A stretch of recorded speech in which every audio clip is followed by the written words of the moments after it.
Good afternoon, ladies and gentlemen. Welcome to the George W. Norris Legislative Chamber. The afternoon session is about to reconvene. Senators, please record your presence. Roll call.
Mr. Clerk, please record.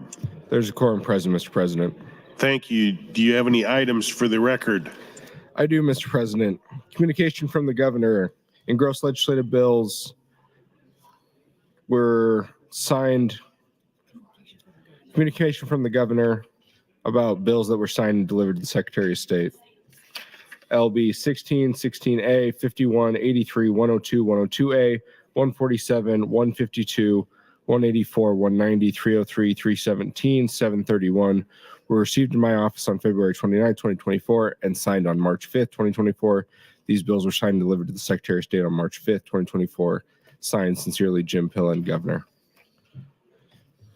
Mr. President, your Committee on Natural Resources, chaired by Senator Bostelman, reports Legislative Bill 1369 to general file with committee amendments. Additionally, Senator Wayne offers AM 2754 to LB 175 to be printed in the journal. That's all that I have this morning, this afternoon, Mr. President. Thank you, Mr. Clerk. Please proceed to the first item on the afternoon agenda.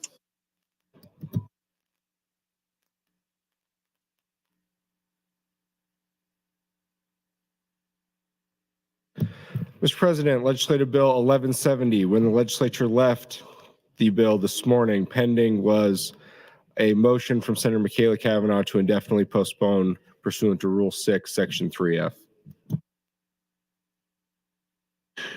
Returning to the queue, Senator Erdman, you are recognized to speak. Question.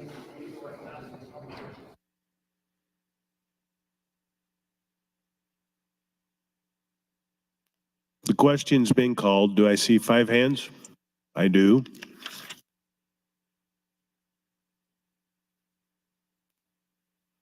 The question is, shall debate cease? All those in favor vote aye. There's been a request for a roll call vote. Mr. Clerk. Been a request to place the House under call. The question is, shall the House go under call? All those in favor vote aye. All those opposed vote nay.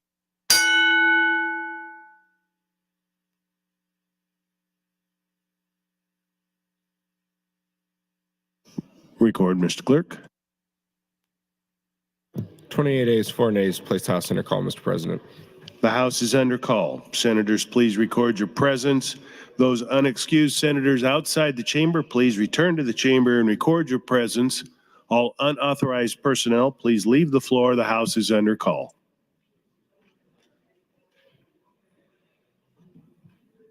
Where's Aguilar going?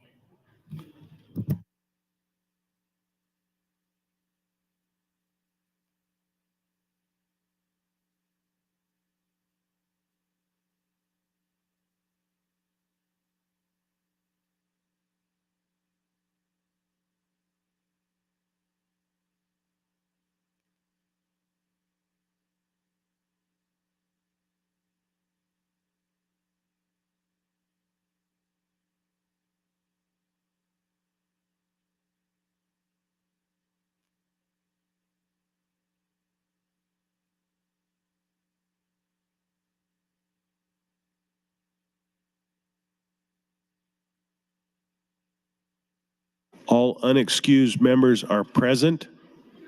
Members, the question is, shall debate cease? All those in, and there's been a request for a roll call vote. Mr. Clerk. Senator Aguilar, voting yes. Senator Albright, voting yes. Senator Arch, voting yes. Senator Armendariz, Senator Ballard, voting yes. Senator Blood, voting no. Senator Boston, voting yes. Senator Bostar, Senator Bostelman, voting yes. Senator Brandt, voting yes. Senator Brewer, voting yes. Senator John Cavanaugh, voting no. Senator Michaela Cavanaugh, not voting. Senator Clements, voting yes. Senator Conrad, voting no. Senator Day, Senator DeBoer, voting no. Senator DeKay, voting yes. Senator Dorn, voting yes. Senator Dover, voting yes. Senator Dungan, voting no. Senator Erdman, voting yes. Senator Frederickson, voting no. Senator Holleran, voting yes. Senator Hansen, Voting yes, Senator Hardin. Voting yes, Senator Holcroft. Voting yes, Senator Hughes. Voting yes, Senator Hunt. Senator Ibaugh. Senator Jacobson. Voting yes, Senator Kauth. Voting yes, Senator Linehan. Voting yes, Senator Lippincott. Voting yes, Senator Lowe. Voting yes, Senator McDonald. Voting no, Senator McKinney. Voting no, Senator Meyer. Voting yes, Senator Mosier. Voting yes, Senator Merman. Voting yes, Senator Raybold. Senator Reapy. Voting yes, Senator Sanders. Senator Slama. Voting yes, Senator Vargas. Voting no, Senator Von Gillern. Voting yes, Senator Walls. Not voting, Senator Wayne. Voting no, Senator Wishart. Vote is 29 ayes, 10 nays, Mr. President. Cease debate. Debate does cease. Senator Kavanaugh, you're recognized to close. Thank you, Mr. President. Well, I have all the motions filed on this, so I appreciate when the question's called because it's less time for me. But we did only discuss this for an hour, and there are people in the queue ahead of me in the queue that have not yet spoken on this. So this concept of calling the question so quickly is kind of strange to me. Like, you know, we're going to be here for the time that we're going to be here. If you want to call the question, I mean, that is, of course, your prerogative, but you could just go in the lounge and, you know, sip your coffee and do Sudoku or whatever brings you to a place of Zen.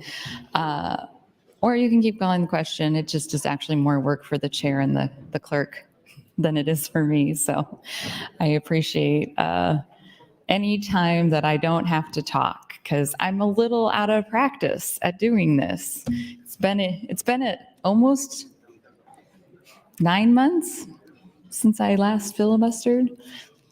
It's like I'm addicted to filibustering. I'm not addicted to filibustering. But I do stand in opposition to LB 1170, and I am going to maintain my opposition to LB 1170. I would entertain changes to it, but I am not sure what changes would bring me on board, which is why I haven't brought anything to Senator Reapy, because I would not want to say, if you do this, I'll stop, because I just kind of oppose the concept here. But I hope maybe you all wanted to cease debate because you're all going to vote for the motion. That must have been it. Like, well, we're going to just indefinitely postpone the bill, so we'll just cease debate so we can get right to it. All right, well, let's do a roll call vote again since we're all here. Thank you, Mr. President. Thank you, Senator Kavanaugh. The question is the motion to indefinitely postpone. All those in favor, vote aye. All those opposed, vote nay. There was a request for a roll call vote. Senator Aguilar. Voting no, Senator Albright. Voting no, Senator Arch. Voting no, Senator Armendariz. Senator Ballard. Voting no, Senator Blood. Voting yes, Senator Boston. Voting no, Senator Bostar. Senator Bostelman. Voting no, Senator Brandt. Voting no, Senator Brewer. Voting no, Senator John Kavanaugh. Voting yes, Senator Michaela Kavanaugh. Not voting, Senator Clements. Voting no, Senator Conrad. Voting yes, Senator Day. Senator DeBoer. Voting no, Senator DeKay. Voting no, Senator Dorn. Voting no, Senator Dover. Voting no, Senator Dungan. Voting yes, Senator Erdman. Voting no, Senator Frederickson. Voting yes, Senator Holleran. Voting no, Senator Hansen.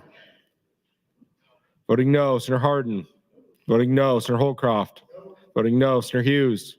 Voting no, Senator Hunt. Senator Ibaugh. Senator Jacobson. Voting no, Senator Kauth. Voting no, Senator Linehan. Voting no, Senator Lippincott. Voting no, Senator Lowe. Voting no, Senator McDonald. Voting yes, Senator McKinney. Voting yes, Senator Meyer. Voting no, Senator Mosier. Voting no, Senator Merman. Voting no, Senator Raybold. Senator Reapy. Voting no, Senator Sanders. Senator Slama. Voting no, Senator Vargas. Voting yes, Senator Von Gillern. Voting no, Senator Walls. Not voting, Senator Wayne. Voting yes, Senator Wishart. Vote is 9 ayes, 10 nays, Mr. President, on the 9 ayes, 30 nays on adoption of the motion, Mr. President. The motion fails. I raise the call. Mr. Clerk, next item. Mr. President, Senator Michaela Cavanaugh moved to reconsider the vote just taken on MO 1222. Senator Kavanaugh, you're recognized to open. Thank you, Mr. President. Don't worry, if you voted red this last time, this is your chance to change your mind. And when somebody calls the question on this round, then we can go to a vote again on motion 1222 and end debate on this bill possibly. I did notice as I was standing up here and the motion was called, and now the motion to reconsider is 1232. That number is the number of motions that have been filed with the clerk's office since last year. So I don't know how many of those have been mine, but I think I owe the clerk's office like lunch for a month or maybe something stronger. Okay, so Nebraska Unemployment Insurance Fact Sheet. This is from the Century Foundation. I got to turn the light on. Okay, so data as of July 2022. The maximum weekly benefit amount in Nebraska, it was $490. The replacement rate was 42.5%. The total annual benefits paid per person were $4,347. So, and then in 2021, the denial rate was 66.5%. Appeals processing time was 13 days. Recipiency rate over 12 months was 15%. Time for first payment, that got cut off. Let's see here. Time to settle dispute claims. It says 87.1%. I'm not sure what that means. Oh, time to settle. There's a little key at the bottom here. Sorry. Well, I have 10 minutes, so you probably don't care. Percent of non-monetary issues resolved within 21 days. Oh, okay. Average high cost multiple, what does that mean? Years of recession level benefits saved, 1.55 years. Well, that's good. So the weekly benefit amount, $490, and the replacement, the total benefits paid per person, $4,347. I would be interested, because this is as of 2022, if that takes into account COVID, if the number's even higher because of COVID. Oh, you can just hand that to me, sorry. I had to get my new purple rules book. Break that in, everybody. We got new rules, purple or violet, perhaps. This, we're in Lent, for those of you that observe. And this color just seems like, I think this is the color of Lent, or maybe that's Advent.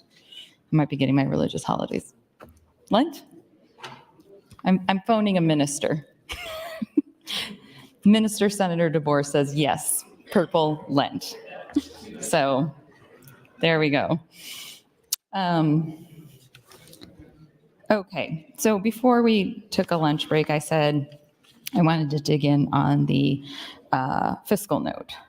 So the fiscal note will, according to the fiscal note, it says, see below. So LB 1170 changes provisions related to employment security law by reducing the maximum amount of unemployment benefits a person is eligible from 26 weeks to 16 weeks. The bill has an operative date of January 1, 2025, next year.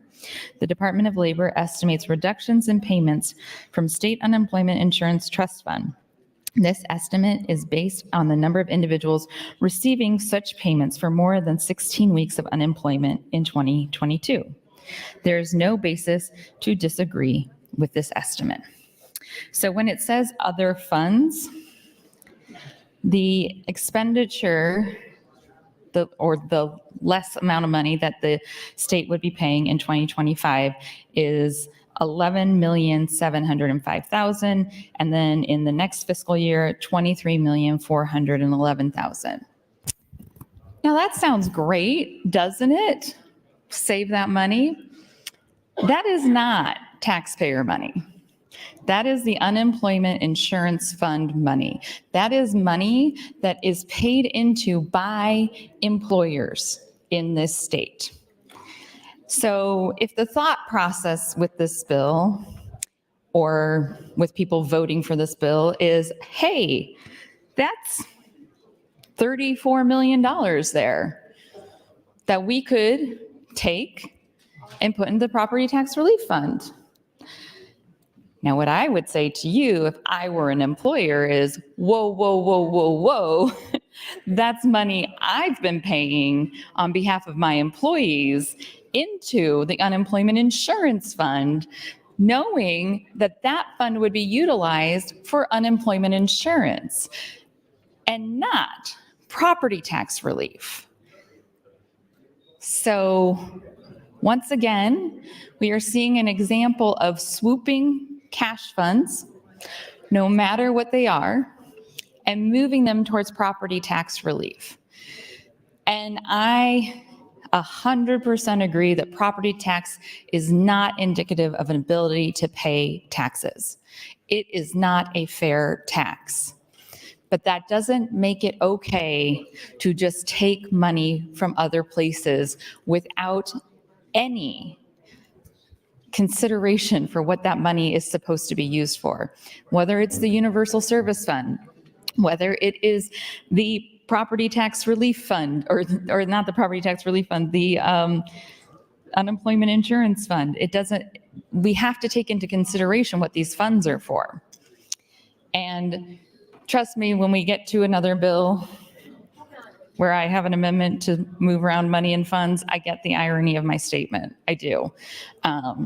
But it's either that or make the government operate effectively and put things into their budget that they should be funding through their budget. So all of this is to say that 1107, yes, it will decrease the amount of benefits people, or the term of benefits people are able to receive while unemployed.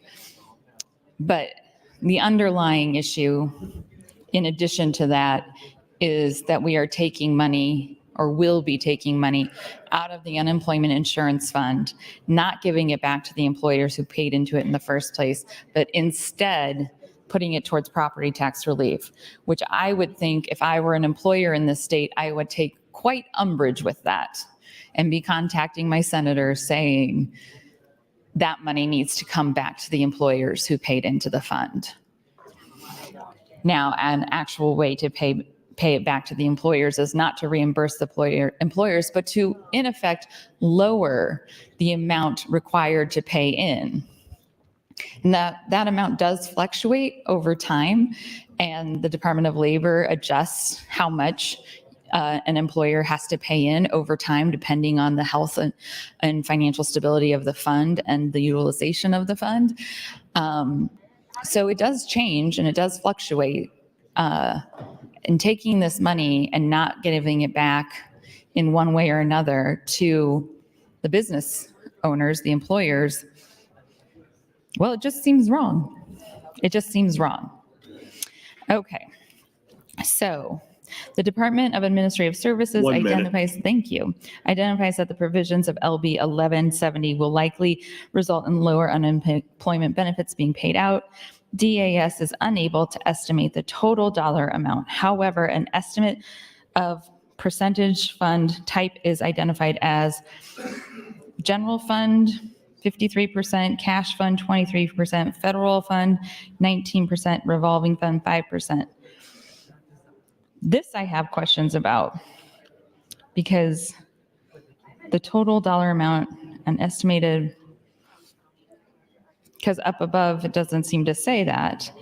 But I am almost out of time and I only got through the first page of the fiscal note. So I will have to come back for the DAS fiscal note and the Department of Labor fiscal note, which, yeah. Thank you, Mr. President. Thank you, Senator Kavanaugh. Senator Aguilar has some guests in the north balcony from the University of Nebraska, Omaha and Kearney, athletic training students from the Nebraska Athletic Trainers Association. Please stand and be recognized by your Nebraska Legislature.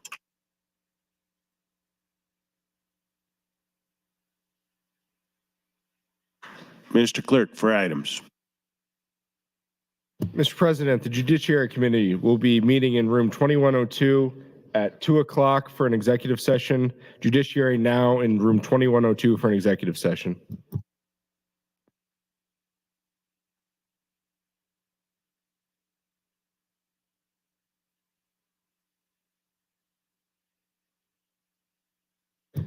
I have nothing further at this time, Mr. President. Thank you, Mr. Clerk. Returning to the queue, Senator McDonald, you're recognized to speak. Thank you, Mr. President. Good afternoon, colleagues. I currently am opposed to LB 1170, motion 1222. I'm actually in favor of motion 1222 and motion 1232. Now, I want to ask Senator Reapy a question. Senator Reapy, would you yield? Senator Reapy, would you yield to a question? Yes, I will. Senator Reapy, would you tell me how you came up with the 16 weeks? And I apologize, I missed your opening. I was in another meeting, but yeah, if you mention it, can you please tell me again? Yes. I'm sorry you missed the opening. It was really good. The way that we came up with the 16 is we were looking across the marketplace, and Iowa and Kansas and other states are doing that. We need to be competitive from an employer and a recruitment standpoint. And so it wasn't some Alfred E. Newman kind of survey. That's where we came up with it. Okay, I appreciate that. Thank you. Thank you. So talking about the number of weeks and looking around the country, and I'll have a handout shortly on that. And speaking with Senator Reapy off the mic, trying to possibly find some areas to compromise. I brought up that a few years ago, my priority bill was authorized workers in the state of Nebraska. And this came up during the pandemic where an example where Mike was working for his employer because of the pandemic, they have to lay me off. I'm authorized to be here. I'm paying taxes. My employer is paying into unemployment insurance. And at that point, he says, hey, I unfortunately got to lay you off. So Mike, go down and collect unemployment insurance. So I go down to collect and they tell me, yes, you're right. Your employer's been paying. You've been paying taxes. You're authorized to be here. You're legally working here in this country. But no, we're not going to pay you. And the reason is because we're not like 49 other states in the country. We haven't harmonized with the federal government the language. So at that point, people start calling, of course. I think some of you that were here probably got some of these phone calls saying, we don't understand. We've done everything right. The other 49 states have done this, and we would like to get unemployment insurance, and that's where our employer told us to go. So we started having the discussion. So one of a couple things are going on here. We just didn't know as a state. We had made a mistake because, of course, we're taking that dollar. Those employers are paying that unemployment insurance. Or we're running a scam because we have no intention of paying those people that are authorized, that are paying taxes, that are working here, and we know we're taking their dollar from their employer, but we're never going to go ahead and let them have the benefit that their employer paid for. That's just unfair. That's not right. And 49 other states have found a way to handle this and harmonize with the federal government, and that's not going on in their states. So what I want to talk with Senator Reapy about is the idea of the number of weeks. I'm not agreeing to 16 weeks, but also I just wanted some of that history of how we got there. But also I want to talk about legislation and including it in this bill as an amendment for those people that are authorized, they're working, they're paying taxes, and their employer's paying unemployment insurance, and they're not able to collect like 49 other states. Thank you, Mr. President. Thank you, Senator McDonald. Senator Blood, you're recognized to speak. Thank you, Mr. President. Fellow senators, friends all, I stand in support of the reconsideration and the IPP motion. I have sat here during the whole debate, which clearly by the chambers, not everyone has. And I'm really disappointed that people are not listening to the data and the facts that are being put out. We have become a body where we think if we say something enough, even when the information is wrong, that it becomes fact. And that is not the case. Senator Kavanaugh brought up the fact that the reason we're doing this is because we have money in reserve. We have $511 million in this fund and $77 million in reserve. This is one of 31 state funds our governor wants to tap to help pay for property tax reductions this year. $60 million from this reserve. So for those of us that pay high property taxes, we could say, this is great. But I want to remind all of you, and I'm not going to talk very long about this because this is not the issue. If our state would get up off their butts and put together a strategic plan and a budget to match that strategic plan, instead of constantly every year telling you they're going to give you property tax relief and your property taxes go up every year anyway, we would not be stealing from Peter to pay Paul. It's embarrassing that we are willing to support this bill, knowing that it will not change our unemployment rate. Knowing, as Senator Reapy said, that it's going to help our brain drain because, you know, it may not be the right job, but it's a job. But Senator Reapy said to me just several weeks ago that young people are leaving the state because they're finding more suitable jobs with better benefits outside of the state. So I'm a little confused by what he said today and what he said to me in person several weeks ago. Senator Hughes talked about the senior tsunami, which we've been talking about for decades in Nebraska, and we did nothing about it until it became a crisis, and then we became an ATM, giving money to every cause we possibly can that we thought would help build our workforce. So shame on us. That was before my time, so I don't take credit for that mistake. But we're talking about things where there's no correlation on the mic today because you're being handed things to read off that are not facts, that are not data. I talked about the cluster analysis, and it showed you that there are weaker trust fund balances, lower total taxable resources, federal loans to a greater degree, higher unemployment rates, lower union membership rates, and more homogenous opinions in the political arena. We know that you can promote this any way you want to. It ain't doing nothing, and you should be embarrassed if you pass this bill. I don't care what other states are doing it. They're not getting any kind of results from it. I haven't participated in the discussion that pertains to who actually uses unemployment because I want to talk about how come the bill doesn't work. It doesn't work because data shows it won't work. So there's only two reasons we would pass this bill. One, so the governor can steal money from our employers. Or two, because we refuse to look at the facts that say that if we pass a bill like this, that our unemployment rates will go down. It ain't happening. Come back to me, even when I'm not in this body in 10 years, and prove my point that I'm wrong. Did you say 1 minute, Mr. President? Yes, 1 minute. Thank you, Mr. President. We know that if we want to keep people in our state and prevent brain drain, then we ought to be looking at paid maternity leave. We ought to be looking at no-fault firings. Right now, I can fire you if I don't like your red beard, Senator Don Kavanaugh, and I don't have to justify it. because that's how Nebraska works. Yeehaw.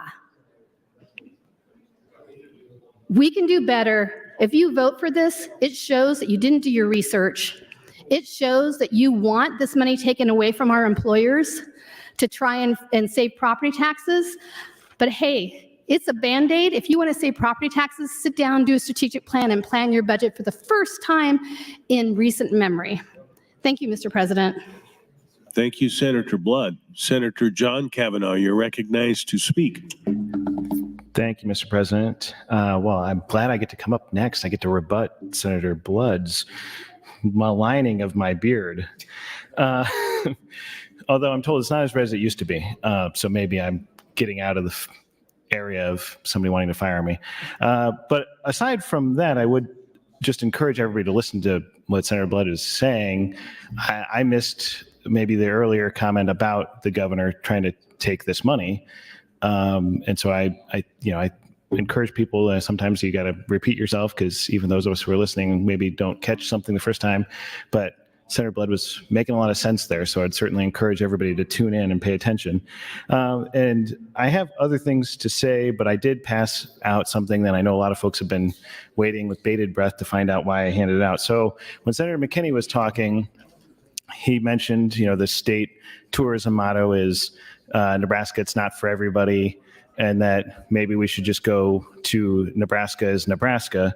And it reminded me of when I'd been previously doing some research on other issues, I stumbled across Nebraska Revised Statute 90-105 that specifically lays out in statute, says the following is hereby adopted as the official symbol and slogan of the state of Nebraska, which is what I handed out to you. And it says, welcome to Nebraska land where the West begins, to Senator Blood's comment of yeehaw. But the other interesting thing about this, and kind of how I'll tie it together with what we're talking about here, is that section statute. So then you go on to 90-106, and it says the official slogan and official symbol, either separately or in conjunction with each other, shall be used by all agencies of the state whenever appropriate in the promotion of the state. So we should be using it probably for tourism rather than Nebraska. It's not for everybody. And then they shall be imprinted on state letterhead and on the reverse side of all mailing envelopes as new supplies are acquired. So I would, now that you all know this, I asked my staff about this, about how many envelopes we have left and when we need to order some new ones, and to make sure that we follow the state statute to the letter, and ask that this be imprinted on the backside of those envelopes for when our office orders the next round of envelopes. But all of this, aside from Senator McKinney's point about Nebraska being sort of purposefully exclusionary, and Senator Blood's point about how if you want to actually get people to move here and get people into the workforce, that you should focus on the things that actually do that. But just on a more kind of fundamental level about the conversation we're having here is just looking at stuff, right? When we have an issue comes before us, I'm not on business and labor. So, it's kind of this is more of an issue of first impression for me when this bill comes to the floor or when it gets out of committee. And so I've been looking through the statute and asked Senator Riepe a few questions about this. And, and we have these conversations, and like a lot of people want to jump in and call the question when we're fairly early in the debate, but there's a lot of information, questions I'd like to have answered just about how unemployment insurance works, how this will change that. And so, over the lunch hour, I took the opportunity to look at the State Department of Labor's explainer for employers about how they collect it. Up to my recollection of just reading it was $9,000, the first $9,000 in wages, they pay something like 2.5%. And then that goes into this trust fund that then Senator Blood just was talking about, and perhaps the other Senator Kavanaugh before her was talking about that the governor wants to scrape that funds, take funds out of that. 1 minute. Thank you, Mr. President.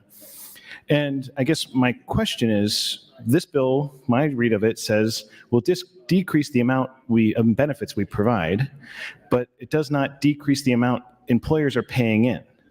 So maybe someone could explain this to me, but so are we just going to essentially divert funds from workers who work and earn a benefit but their employer still pays for into the governor's slush fund that he's attempting to take from other funds here, which is a broader problem with about a bunch of other issues. And I'll push my light to keep talking about this. But I would say make sure you take a look at the bill, take a look at the fiscal note, because I got other questions about that. And take a look at the other surrounding parts that are not specifically in this bill, but other parts of the statute that this bill references and what that means. And I'll push my light because I have a point to make about that that's going to take more than 10 seconds or however much time I have. Thank you, Mr. Speaker, Mr. Lieutenant Governor. Thank you, Senator Kavanaugh. Senator Michaela Kavanaugh, you're next in the queue and recognized to speak. Thank you, Mr. Lieutenant Governor. Okay, colleagues, before lunch, I started talking about the Intergenerational Poverty Task Force report, and I found it, but I found it by searching it just on the internet. I did not actually find it in our reports. I know it is here in our reports because the link took me to it, but I have not found the actual report. But I can send you all the link to the actual report if you would like. And it's 180 pages. And this was a report done in 2016. I think then Chair of HHS Kathy Campbell and Chair of Appropriations Heath Mello worked on this report. And so there are recommendations to address the most daunting problems faced by poor families today. Those are employment, ensure parents have access to good jobs and possess the skills they need to obtain them, financial stability, early childhood education, healthcare, childcare, fair credit and finance literacy, housing, language access. So those are the main recommendations, and then they go on to explain how those things would work. And here's the thing, employment is the very first thing to address intergenerational poverty, good jobs. What we're doing here is cutting unemployment, and we jeopardize the ability of families and parents to get those good jobs because they're going to have to take a job or have zero income whatsoever. And that is really unfortunate to have to, I have a lot of education and I think somebody else talked about the expense of education, and then you have to take a job that you could never dream of paying back your education. So I went to undergraduate university, and I also have a master's degree, and I had student loan debt. I think, it was Senator McKinney that was talking about this. And I have been on the public service student loan forgiveness program forever. Well, it's 10 years, but if I were to take a job that wasn't in my industry, I would jeopardize getting my student loans forgiven because I took a job that wasn't in the public service student loan forgiveness program. And so not only would I then be paying my tens of thousands of dollars in student loans back for a long time, I would be getting wages that weren't what I was making previously, just so that I had a job. So for me, that would be very problematic. It would be very problematic to not be able to continue in my field so that I could get the student loan forgiveness that I have worked for almost a decade to get. Well, actually more than a decade, but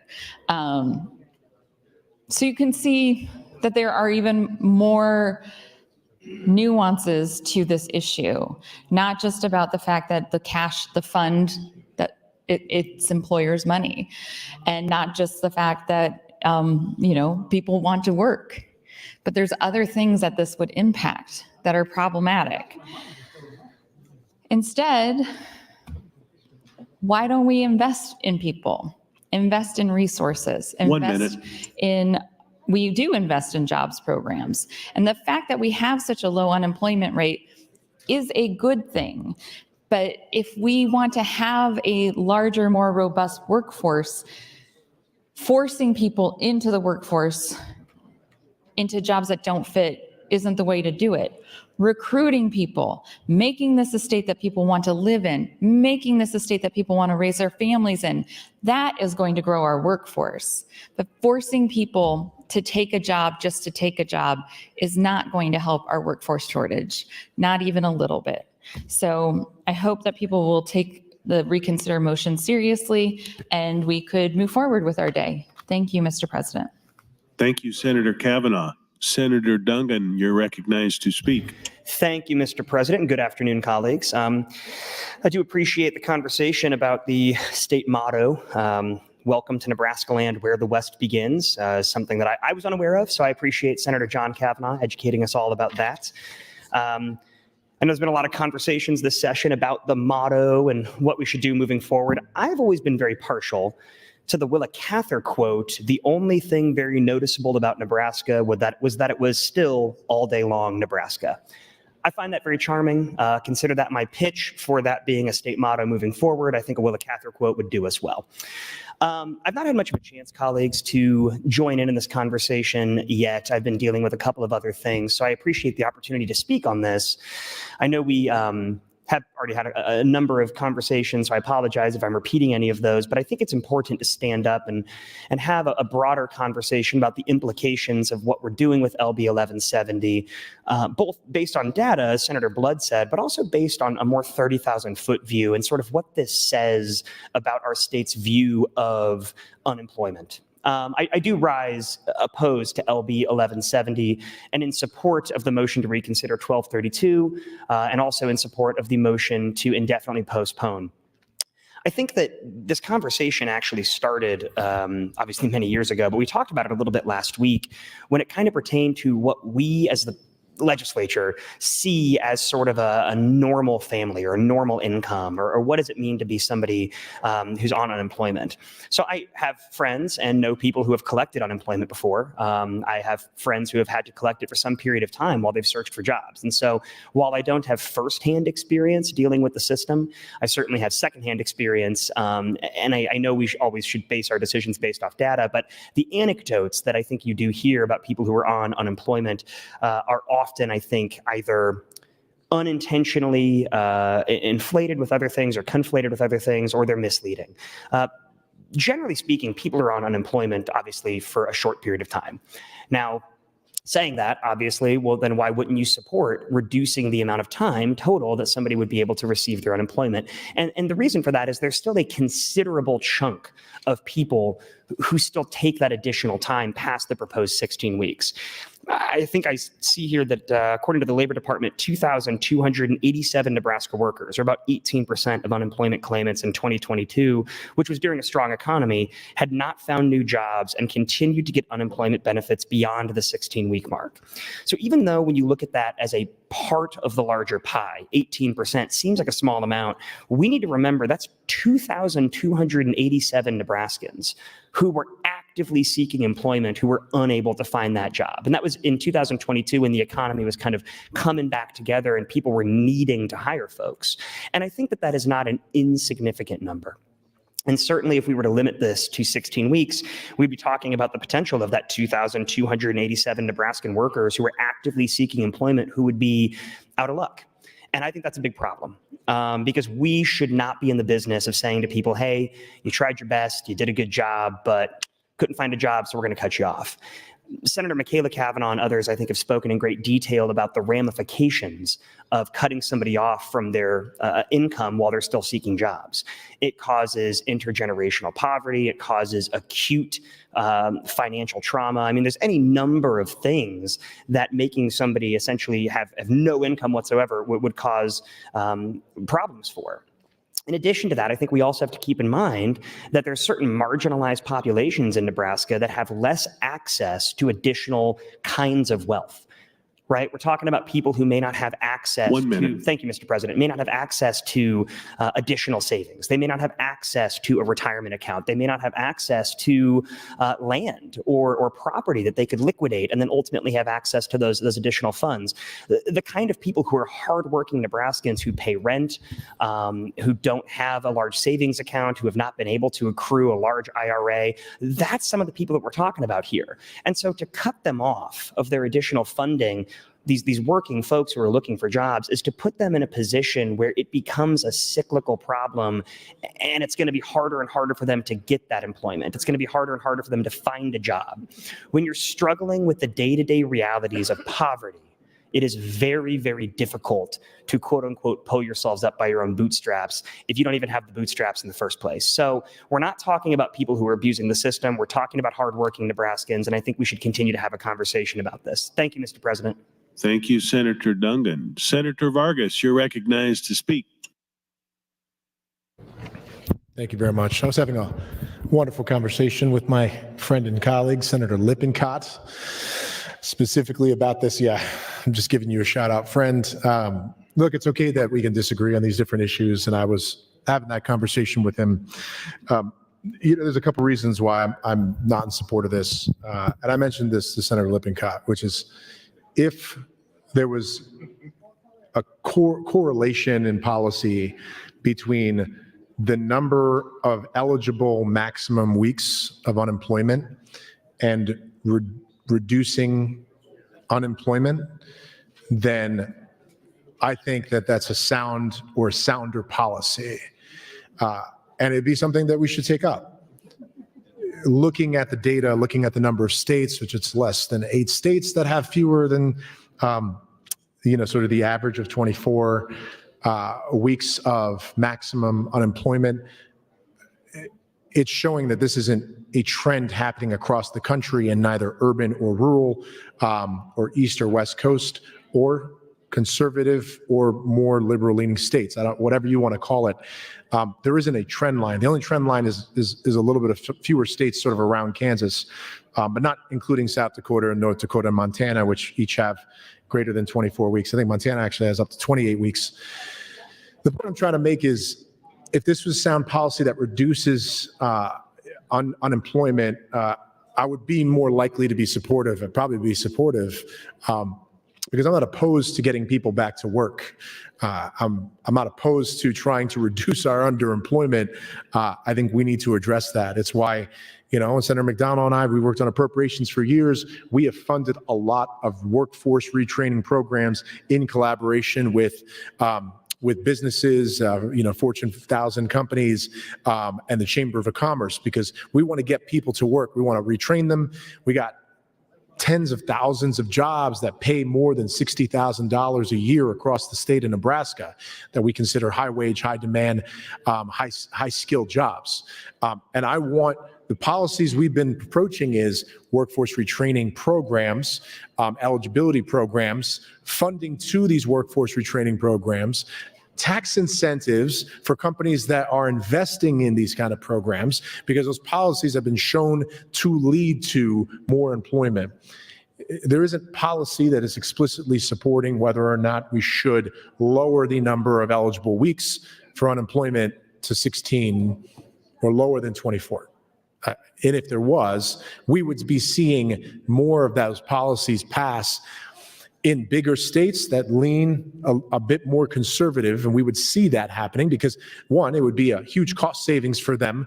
But what tends to really happen, and what we are seeing in the small number of data we have, is really it's just taking away a tool in the toolbox for employers and employees.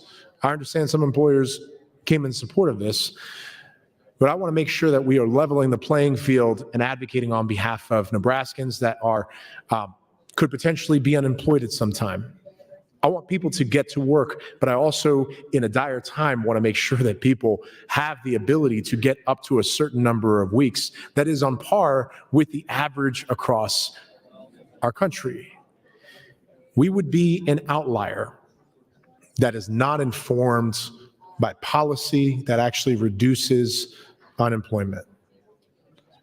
The other scenario that I framed is in a situation where we have some economic downturn and we're past this, we would be one of the fewer 1 than 10 minute. states that has lower unemployment, that has lower unemployment benefits in terms of the number of weeks.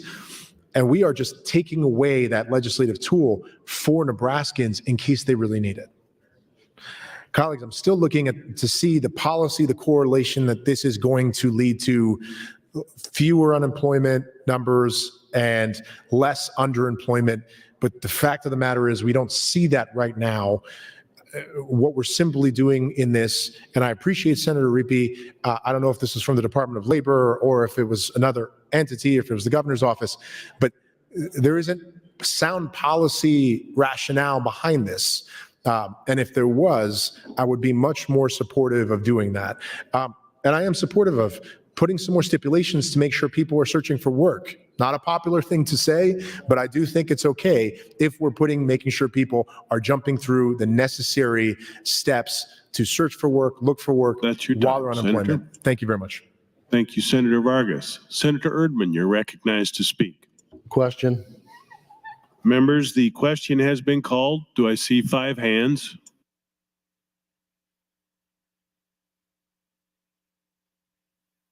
I do. The question is, shall debate cease? All those in favor, vote aye. There's been a request for a call of the House.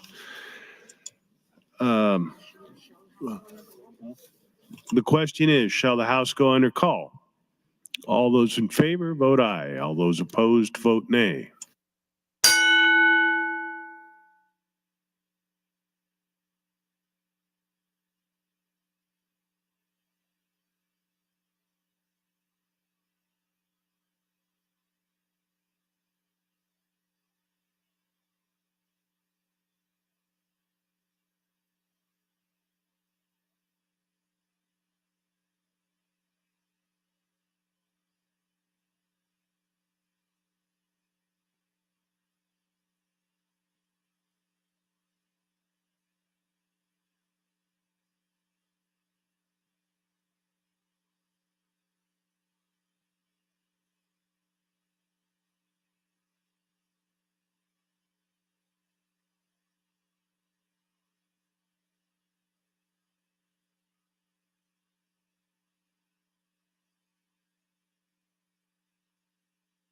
Record, Mr. Clerk.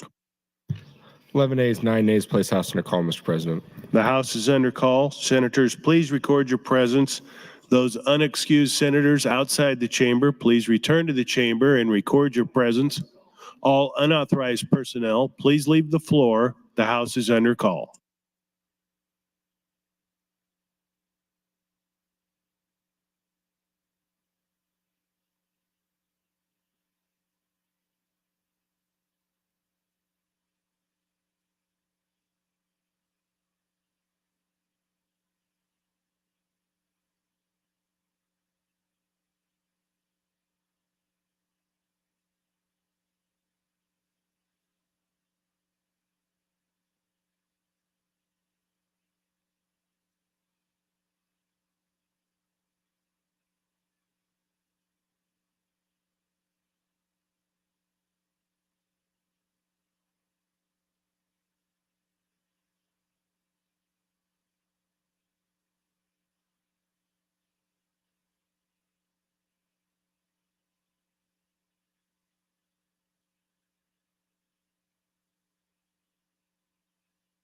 Senators Blood, Conrad, Jacobson, Slama, Dover, Bozen, and Von Gilleren, please record your presence. The House is under call.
Senator Kavanaugh, Senators Conrad and Slama are not here. How do you wish to proceed? We can go ahead and proceed. Thank you. Thank you, Senator Kavanaugh.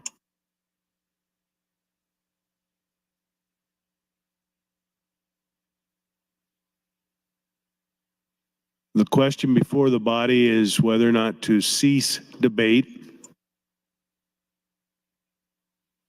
All those in favor vote aye. All those opposed vote nay.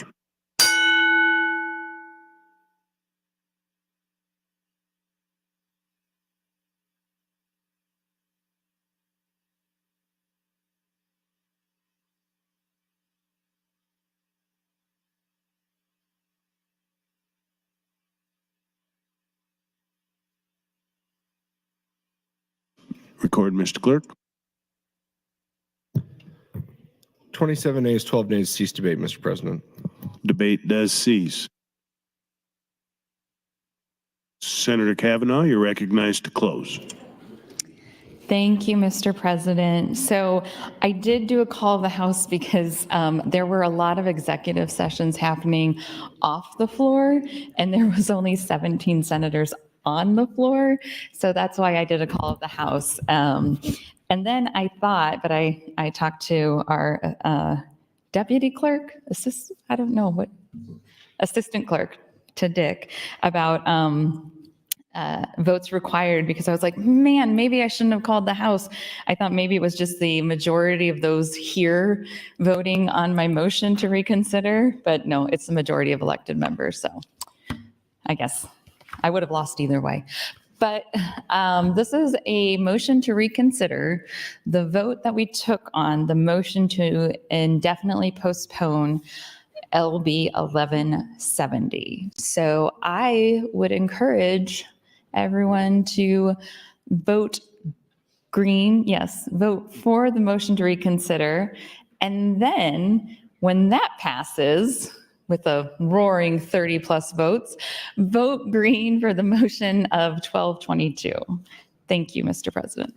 Thank you, Senator Kavanaugh. Members, the question is the motion to reconsider. All those in favor vote aye. All those opposed vote nay.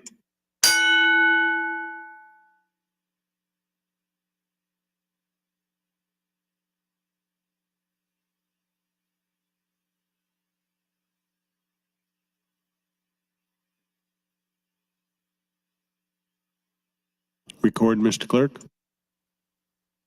10 ayes, 30 nays, Mr. President, on the reconsideration motion. The motion fails. I raise the call. Mr. Clerk. Mr. President, Senator Michaela Kavanaugh moved to bracket the bill until April 11th, 2024. Senator Michaela Kavanaugh, you're recognized to open on your motion.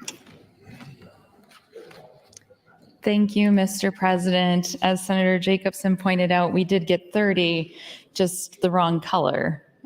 Next time, listen closer to what color to push, okay? We wanted green, 30 green. Okay, so this is my motion to bracket, motion 1218. Oh, this one got filed before the other ones because of the number. So until April 11th. So I picked a day towards the end of session to bracket it until, maybe we'll all be done with our taxes by then. I don't know how many people wait until the very last minute to file their taxes, but if we bracket this until then and you haven't done your taxes, this will give you the time that you need to finish your taxes, because we'll pick right up where we left off. And you can work on your taxes during a filibuster. Speaking of taxes, the property tax relief form, for those of you that are currently working on your taxes for 2023, do not forget to claim your property tax reimbursement on your income taxes. You can get your property tax relief from the state of Nebraska, aka the legislature, through your income taxes. And that's actually what a lot of the fight is about, because the money that we're talking about here today would go into that fund. And it's a proportional fund. It's based off of what you pay in property taxes for public education. And you'll hear me talk about this a lot more when we get to tax bills, but I have always been not a big fan of the fund because I think we should be paying for public education just outright at the state level to alleviate that line item on your property taxes. But we are where we are. So since we are where we are, we put money into the fund to help alleviate your property taxes that you pay for public education. Make sense? Sure. So the money that we would supposedly save in the unemployment insurance fund by enacting 1170 would then go into the property tax relief fund. But here's one of the kickers that we have to think about. So let me grab that fiscal note. Okay, so let's hypothetically 1170 moves forward and is enacted into law.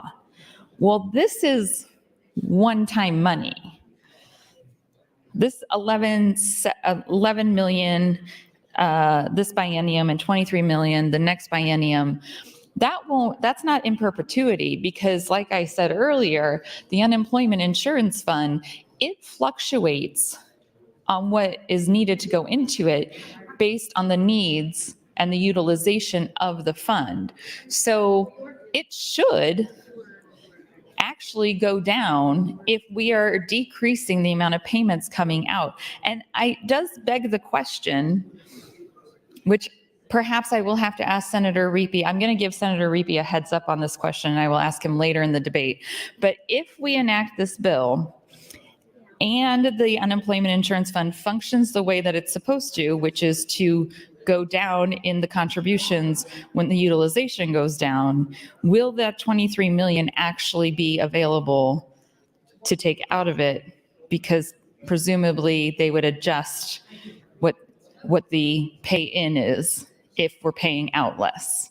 So that's a question I'm going to put to Senator Riepe later on. Let him think about it, marinate on it.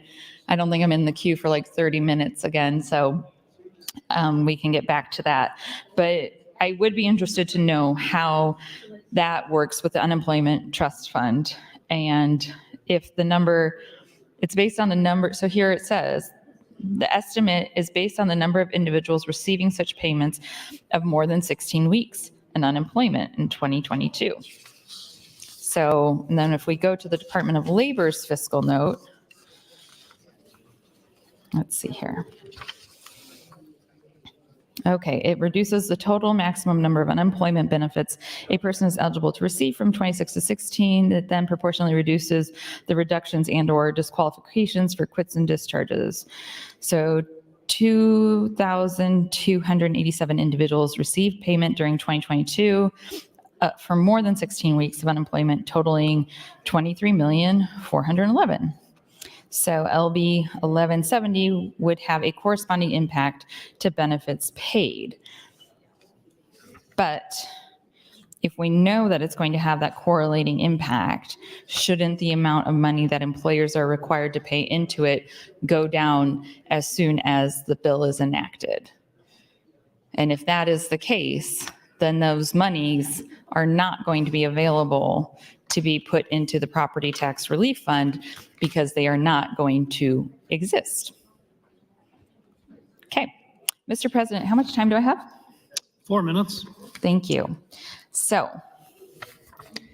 fun things you can learn from the fiscal note.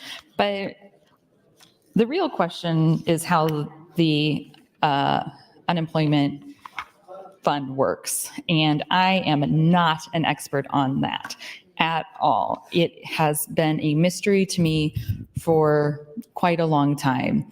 It's perhaps one of my colleagues who is an employer who pays into it can enlighten us on how this fund works. But I have always thought it's very hard to qualify for unemployment. I know employers pay into unemployment. Why is it so hard to qualify for unemployment? We do we do make it challenging here in Nebraska. I mean, 2,200, that's not a lot of people that qualified for unemployment over 16 weeks. Not at all. It's actually quite small. So let's talk about how LB 1170 would harm local economies. Unemployment insurance provides partial wage replacement until an unemployed worker finds a new job. This provides stability for jobless workers and their families and the communities where they live. Fewer weeks of benefits means less wage replacement, which can increase hardship, force workers into less stable jobs that are misaligned with their skills, as I previously was discussing, or push them to leave their communities for locations with better employment opportunities. When workers have the time they need to find appropriate jobs, businesses benefit from hiring workers with the right skills. Improved job matching enhances the functioning of the labor market overall, contributing to the economic growth and vitality. So, there are actual problems with unemployment insurance in Nebraska. Unemployed workers are not sitting around gathering unemployment checks. Only 799 people exhausted their maximum benefit in the fourth quarter of 2023. To the contrary, Nebraska's unemployment insurance program is a so-called safety net with gaping holes. The denial rate for unemployment insurance claims in Nebraska in 2023 was 76.3%. Only 5 states have higher rates of denial. Imagine losing your job and having to wait over 2 weeks to receive a partial replacement for those lost wages.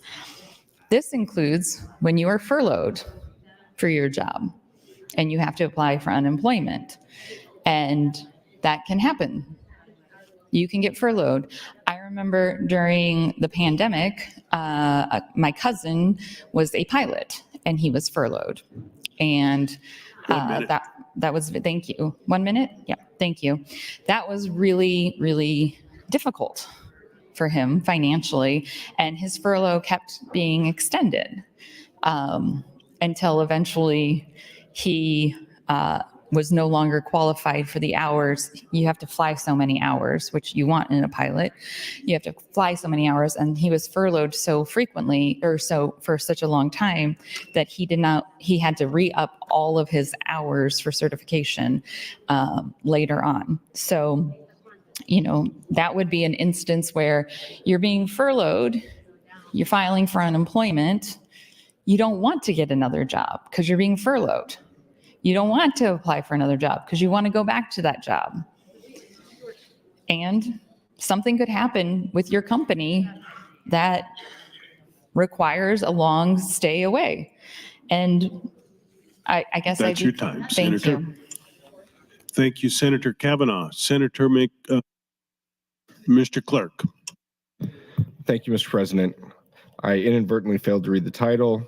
So in that case, Legislative Bill 1170, introduced by Senator Reapy, it's a bill for an act relating to employment security law, changes provisions relating to maximum annual benefit amounts and periods of disqualification for benefits, eliminates obsolete provisions, harmonizes provisions, provides an operative date, and repeals the original section.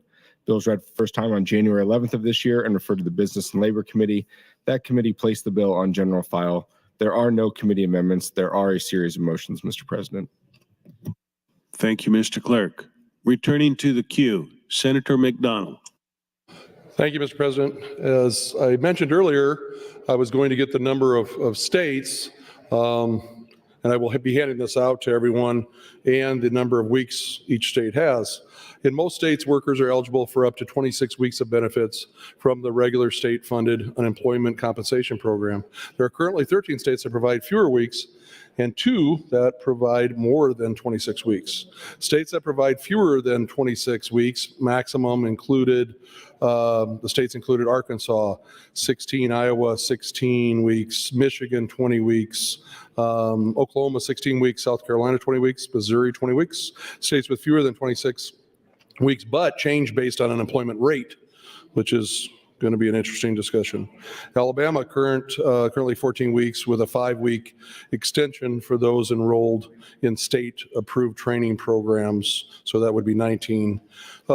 Georgia 14 weeks increases to 26 weeks during the COVID emergency, but expired. Florida 12 weeks, Idaho 21 weeks, Kansas 16 weeks, North Carolina 12 weeks, Kentucky 12 weeks. I'll make sure that I hand this out to everyone to look at. As I was mentioned earlier about the authorized employees, going back to LB 298, which we voted on this floor at the time, the members that were here moved from general to select. But some people were asking me, currently it's LB 618.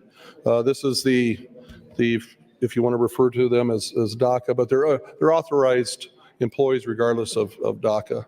And here was my opening for the Business and Labor Committee. The purpose of LB 618 is to provide fairness by addressing a gap in access to unemployment benefits currently being denied or otherwise otherwise qualified legally present workers in the state of Nebraska. I want to emphasize that. Qualified legally present workers in the state of Nebraska. The bill would ensure that any person who is legally authorized to work in the United States and satisfy all other employment requirements can access their earned unemployment insurance. In Nebraska, employers pay unemployment insurance taxes for all of their employees, including eligible, legally present, work authorized individuals. Nebraska employers are required by law to verify the work authorized status of their employees and by the Department of Labor. Then the Department of Labor is required by law to verify the work authorized status of every employment insurance applicant. Then they go to every unemployment insurance applicant, they verify it again. Only legally present work authorized employees can qualify for these benefits that employers must pay into the unemployment trust fund on their behalf. The current gap in Nebraska law prevents some work authorized individuals from accessing the unemployment insurance they've earned and for which their employer paid.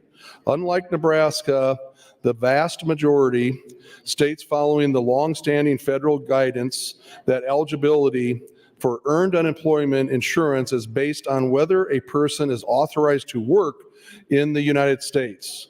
LB 618 proposes to align Nebraska with the current practice followed throughout the country by addressing this unnecessary oversight. And I have referred it to as an oversight. When I brought LB 290 that came to the floor and we discussed it and was moved on to select file, I did say it was oversight. But at some point, it stops being an oversight. It stops being us just not taking the time to harmonize with the federal government, and it becomes a scam. 1 minute. Because if you are taking $1 from someone, knowing that they expect to have unemployment for their employees if they need so in the future, and you have no intention of giving that unemployment to those people, I don't know what other word to use except scam. We should fix this, not only because the rest of the country has, but again, it's the right thing to do. I'm going to continue to work with Senator Riepe. We are talking about the number of weeks. We're talking about this bill specifically, having good discussions, and I appreciate that with Senator Riepe, but I'm still opposed to LB 1170, and I'm in favor of motion 1218. Thank you, Mr. President. Thank you, Senator McDonald. Senator Jacobson, you're recognized to speak. Thank you, Mr. President. I rise in opposition to the bracket bill 1218, and I rise in support of LB 1170. We've heard a lot of discussion today. Obviously, we're in the middle of a filibuster, so I try not to waste a lot of time filling in the time for the filibuster, but every now and then you feel like you need to get up and kind of weigh in and kind of explain to those that are listening what we're really talking about here. So there's a lot of moving parts here. So let me kind of walk through the moving parts. First, let's talk about unemployment insurance. Okay, so currently, if you are fired from your job or if you resign under certain conditions, you qualify for unemployment for 6 months. 6 months. Now, I'll bet if I ran from here, and it'd be hard for me to run very fast, but if I ran from here 2 blocks away, how many help wanted signs would I see? You can stumble over them, there's so many. And it's been that way. And when I keep getting asked from constituents and others is, why are there so many job openings? Where did the workers go? Well, start looking at some of the bills that we have where we're trying to figure out how we can qualify for government subsidies of some kind without having to include certain other parts of their income so that they can stay on the government subsidy. Or we're going to figure out how we can game getting my student loans forgiven by not taking any job, but taking a job only in my field. Folks, it shouldn't work that way. We're talking about moving this from 6 months to 3 months. Really? 3 months is a hardship to have somebody find another job in 3 months. That's what we're saying. That's what this bill does. You shouldn't have to take 6 months to find a job. You shouldn't need 6 weeks to find a job, frankly. That's what we're doing with this bill. But it gets better. We've heard a lot of talk about what's going to happen to the dollars in the fund. Well, let's understand how the fund works. If those of you who have your budget book, I'd suggest if you want to look at it, turn to page 58. Page 58, in the middle of the page, it says Labor State Unemployment Insurance Trust Fund.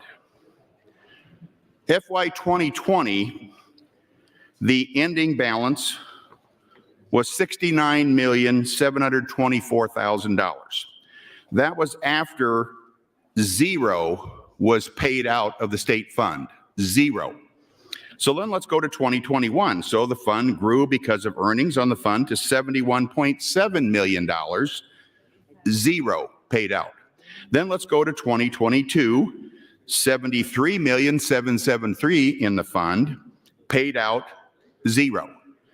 Then in 2023, FY 2023, now there's $76,607,000 in the state unemployment fund, and zero was paid out in 2023.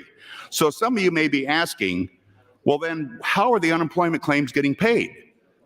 They're getting paid on the federal side. So how much is in the state's portion of the federal fund? Right now, $515 million. $515 million. Now, according to John Albin, there's enough money in that federal fund that even in the middle of a recession, we're not going to blow through those dollars. We're not going to touch the state fund. 1 minute. So how much do we have excess there? Well, the plan is to move $60 million out of the fund, leaving us with $19 million. And oh, by the way, what have we paid out in 2024? You guessed it, zero. This is not a problem, folks. If I've got a concern, it would be why are the employers paying what they're paying in unemployment insurance? But that's a whole other subject. But let's understand 26 weeks to 16 weeks, that's 6 months to 3 months, and we got plenty of money, and we paid zero out. Pass this bill. Thank you, Senator Jacobson. Senator Frederickson, you're recognized to speak. Thank you, Mr. President. Good afternoon, colleagues. I continue to listen closely to the debate here, and I rise in continued opposition to LB 1170 for some of the reasons I cited earlier. I do want to, before I talk a little bit more about the bill, I wanted to go back to something that Senator John Kavanaugh brought to our attention earlier. I think he handed out So one of the benefits we have in here in the chamber is that as senators, we can hand out different handouts to our colleagues if we have something that they want to bring their attention to. And Senator John Kavanaugh graciously handed out what I believe he mentioned is I don't remember if it was the motto or the slogan of the state, but based on statute, there was some discussion earlier about whether or not, and I know Senator McKinney was involved in this as well, but if you look at this as welcome to Nebraska land where the West begins, and I think he had mentioned there's some statute on this. I just want to get some clarity on that. So would Senator John Kavanaugh yield to some questions? Senator John Kavanaugh, when you yield to a question. Yes. Thank you, Senator Kavanaugh. My question for you was, can you refresh us a little bit on the statute you mentioned, and specifically the aspect that involved envelopes and letterhead? Oh, yeah, great. Well, so the statute that references the state symbol or slogan is 90-105. The statute that references where it should be used is 90-106. Got it. And that includes that our official letterhead should include this slogan. Is that right? Yes, that I could read it to you if you like. So that section says the official slogan and official symbol, either separately or in conjunction with each other, shall be used by agencies of the state whenever appropriate in the promotion of the state. So that's one sentence. So that should be used in the promotion of the state, which I would argue is potentially a reference to our tourism being used as our tourism slogan. And then the next sentence is they shall be imprinted on state letterheads and the reverse side of all mailing envelopes as new supplies are acquired. Thank you, Senator Kavanaugh. That might be something I need to inquire with the clerk's office about, because I don't believe we currently are doing that. But pivoting a bit more to this bill, LB 1170, I was going to ask Senator Riepe, I don't know if he's still on the floor or not. Senator Riepe, he is. Would Senator Riepe yield to a question? Senator Riepe, would you yield to a question? He's coming, I see.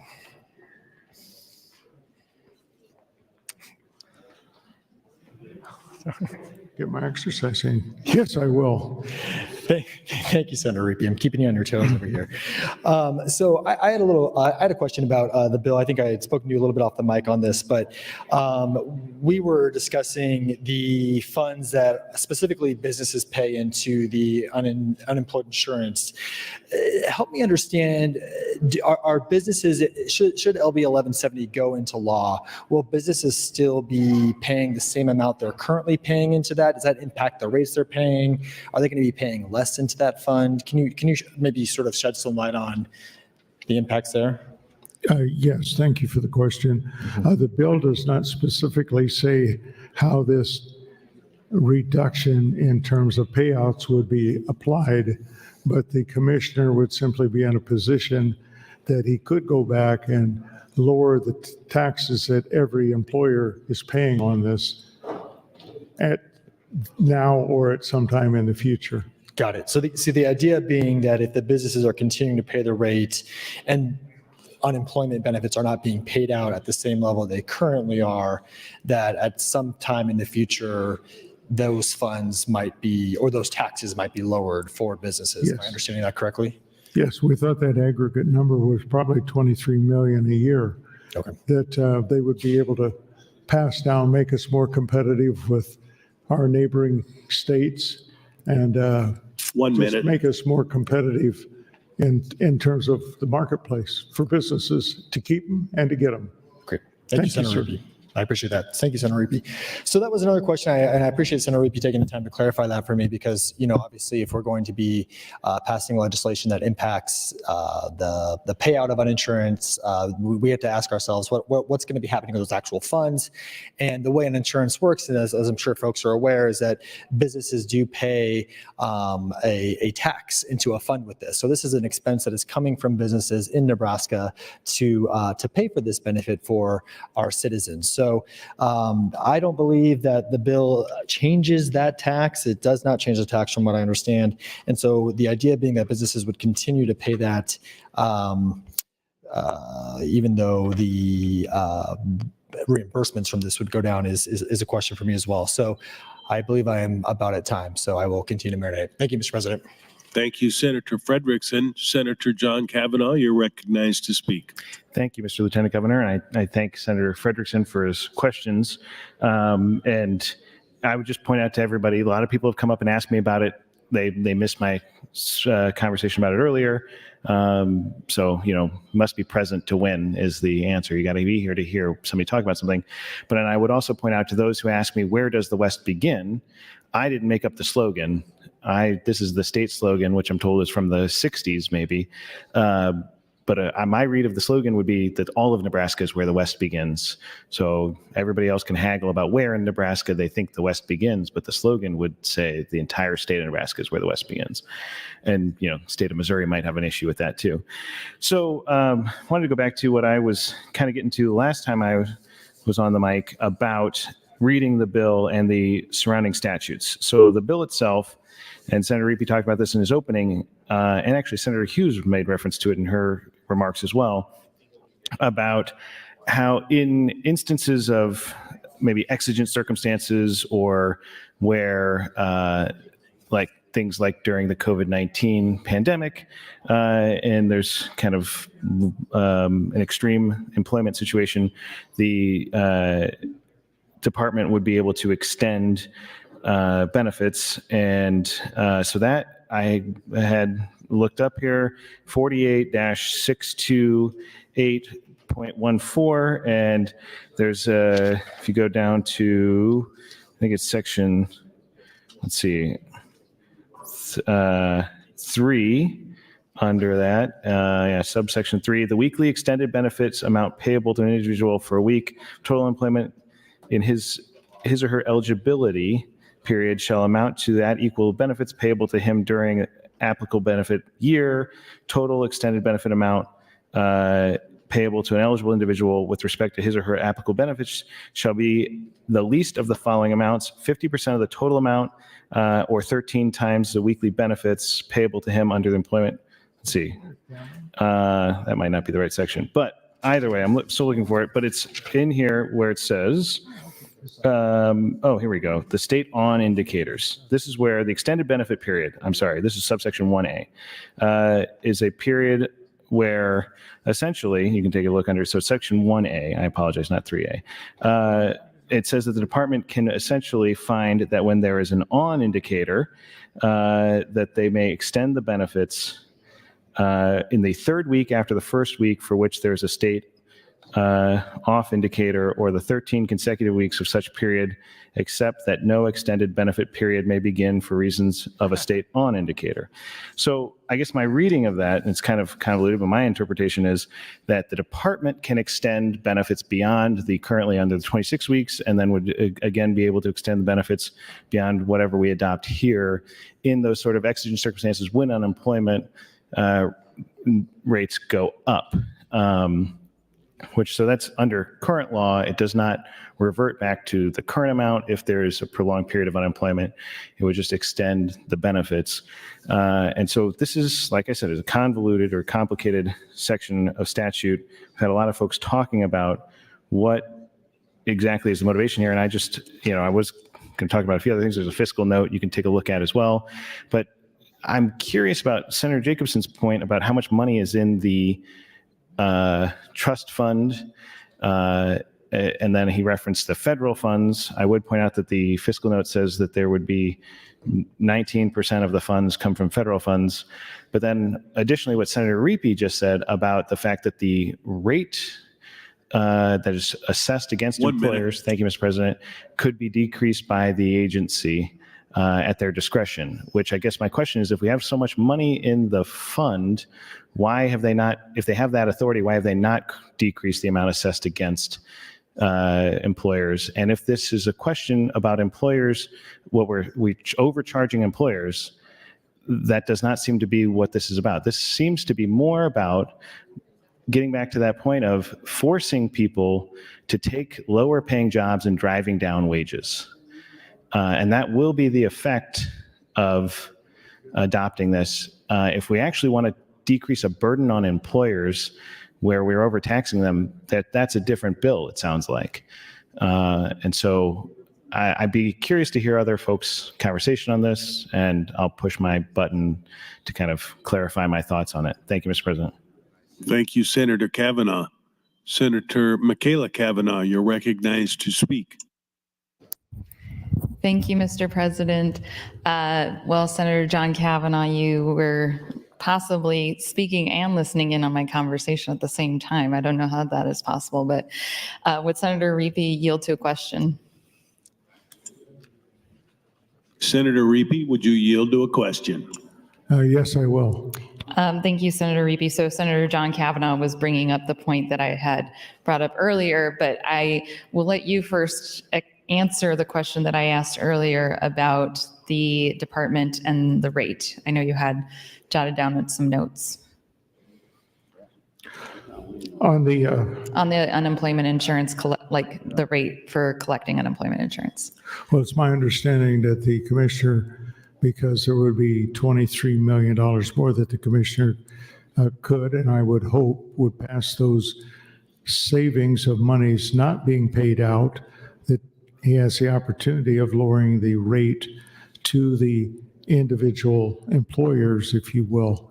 So he could potentially, if we enacted this legislation, then he could lower the rate based on the fact that it's forecasted that this legislation will yield lower payout, and he could lower the rate so that that negative number paid out on the fiscal note never comes into the possession of the government. Meaning he lowers the rate for employers to pay in, and we never see that money to begin with. Yes. That's Is your question about the employers would or would not receive this? That would be up to the employers would never pay it to begin with, as opposed to paying it and the government using those funds for something else. Well, that would be up to the commissioner. But that is a possibility. I believe it to be a possibility. Okay, thank you, Senator Okay, Reed. while I'm on the mic, I might add that I was asked if the governor had asked me to bring this bill. The answer is no, he did not. I brought it on my own. Thank you, Senator Reed. Thank you, Senator Kavanaugh. I hope that is what the Department of Labor does. If this bill is enacted, I would hope that they would then lower the rate that employers are paying in and pass the savings that would be yielded out of this bill onto the people who originally paid into this fund to begin with. I am not enormously optimistic that that's what's going to happen, just based on what has publicly been said about property tax relief and what has been introduced in other legislation about taking cash funds and putting them into the property tax relief fund. I am concerned that this is just another avenue for one-time funds to be taken and given to property tax relief. I hope that that's not the case. I really appreciate when I am wrong, and I will stand for correction at any time, but it does seem to be the pattern of what has been happening in the governor's policy proposal. I don't know if it's a proposal. I don't know that there's not a plan, but policy concept. There we go. So, yes, but I was talking about the Intergenerational Poverty Task Force report from 2016 and the recommendations for increased jobs, quality jobs. So if you are looking at this report, it's on page 24. The task force. 1 minute. Thank you. Task force recommendations: improve job skills and increase job quality. The first thing is to increase minimum wage, something that I know is not widely popular in the legislature, but it was widely popular in Nebraska. So we are beginning to see an increase in wages. Support paid family medical leave. Hey, I've got a bill for that. I've actually got two. It's one of the main reasons I ran for the legislature. Invest in job training and skills development. Use available fund streams such as Federal Workforce Innovation and Opportunity Act and TANF to aid children's subsidy recipients in enrolling in workforce training and education classes. I believe we do that. Use corporate tax incentives to promote higher wages, higher quality jobs. I fought for that in 1107. That's your time. Thank Senator. you. Thank you, Senator Kavanaugh. Senator Dungan, you're recognized to speak. Thank you, Mr. President. Colleagues, I rise again, respectfully opposed to LB 1170. My friend Merv Reapy and I often disagree on some things, agree on others, but I do appreciate his hard work on this. And I know that although we disagree about what we're trying to do here, I think ultimately we agree that one of the goals we should all be working towards, and I think Senator Michaela Kavanaugh talked about this, is trying to find ways to bring more people back into the state. We hear time and time again that there's brain drain and that we're losing talent to other states and we're losing young people to other states. And I think that's absolutely true. I have the unique experience of having been someone born and raised in Nebraska who left for a little while, went to college and law school elsewhere, and then ultimately came back to Nebraska because I missed it and wanted to live here at home. But I know that that's not the circumstances that everybody goes through. So I do think it's important that we try to find ways to get people back here. I have trouble believing that LB 1170 is going to be some assistance or help for building our workforce. Nebraska does generally enjoy very, very low unemployment rates, but I also understand that there's workforce issues in pretty much every arena that we talk about. But I don't really understand what the nexus is between reducing our unemployment benefits down to this reduced number and trying to maintain more people in the state or having additional folks work here. So I would, I guess, just continue to listen and see if I can better understand that. One of the things that I was talking about earlier before I ran out of time that I just wanted to go back to, I think, is the general thoughts and notions that we have about people who are on unemployment or generally on government assistance programs, whether it's SNAP or other programs commonly referred to as welfare. I think that we have this misnomer. I think we have this misconception that there's a bunch of people out there who are just living off of the state, who are not seeking really seeking employment, who are just benefiting from these programs. And I simply don't think that's true. If you look at any of the data or any of the numbers, both in Nebraska but also federally, you'll see that the vast majority of people who are on government assistance programs are only on them for a short period of time. I know the majority of people who are on government assistance federally, I think, are off it within 3 years or under. And I think when you're talking about unemployment, like I said earlier, most people do get off of it before they reach that 16-week mark. And so when we think about who it is we're talking about, I just want to make sure we're framing our conversation accurately and we're framing it about people who are generally good actors, who are working hard and who are trying to get employment and work their way off of that assistance. But there's still those other people who continue to seek work and are unable to find it that we have to keep in mind. I think it also bears repeating, or at least highlighting yet again, that there are other marginalized populations that have greater hardship when we reduce benefits. Studies have shown that reduced benefits create greater hardship, for example, for Black workers and other workers of color, because they typically have fewer financial resources to draw on during unemployment due to an array of other issues and systemic problems that are faced with regards to generational wealth. And that's why I think it's so important that Senator Kavanaugh, has referenced that, because we do have to keep in mind the impact that our legislation has on certain populations that are not always, I think, thought about or talked about here at the Capitol. And so I do think that's a very important note as well. In addition to that, I don't think that this is an issue that is one of the more pressing things that we need to be focusing on right now.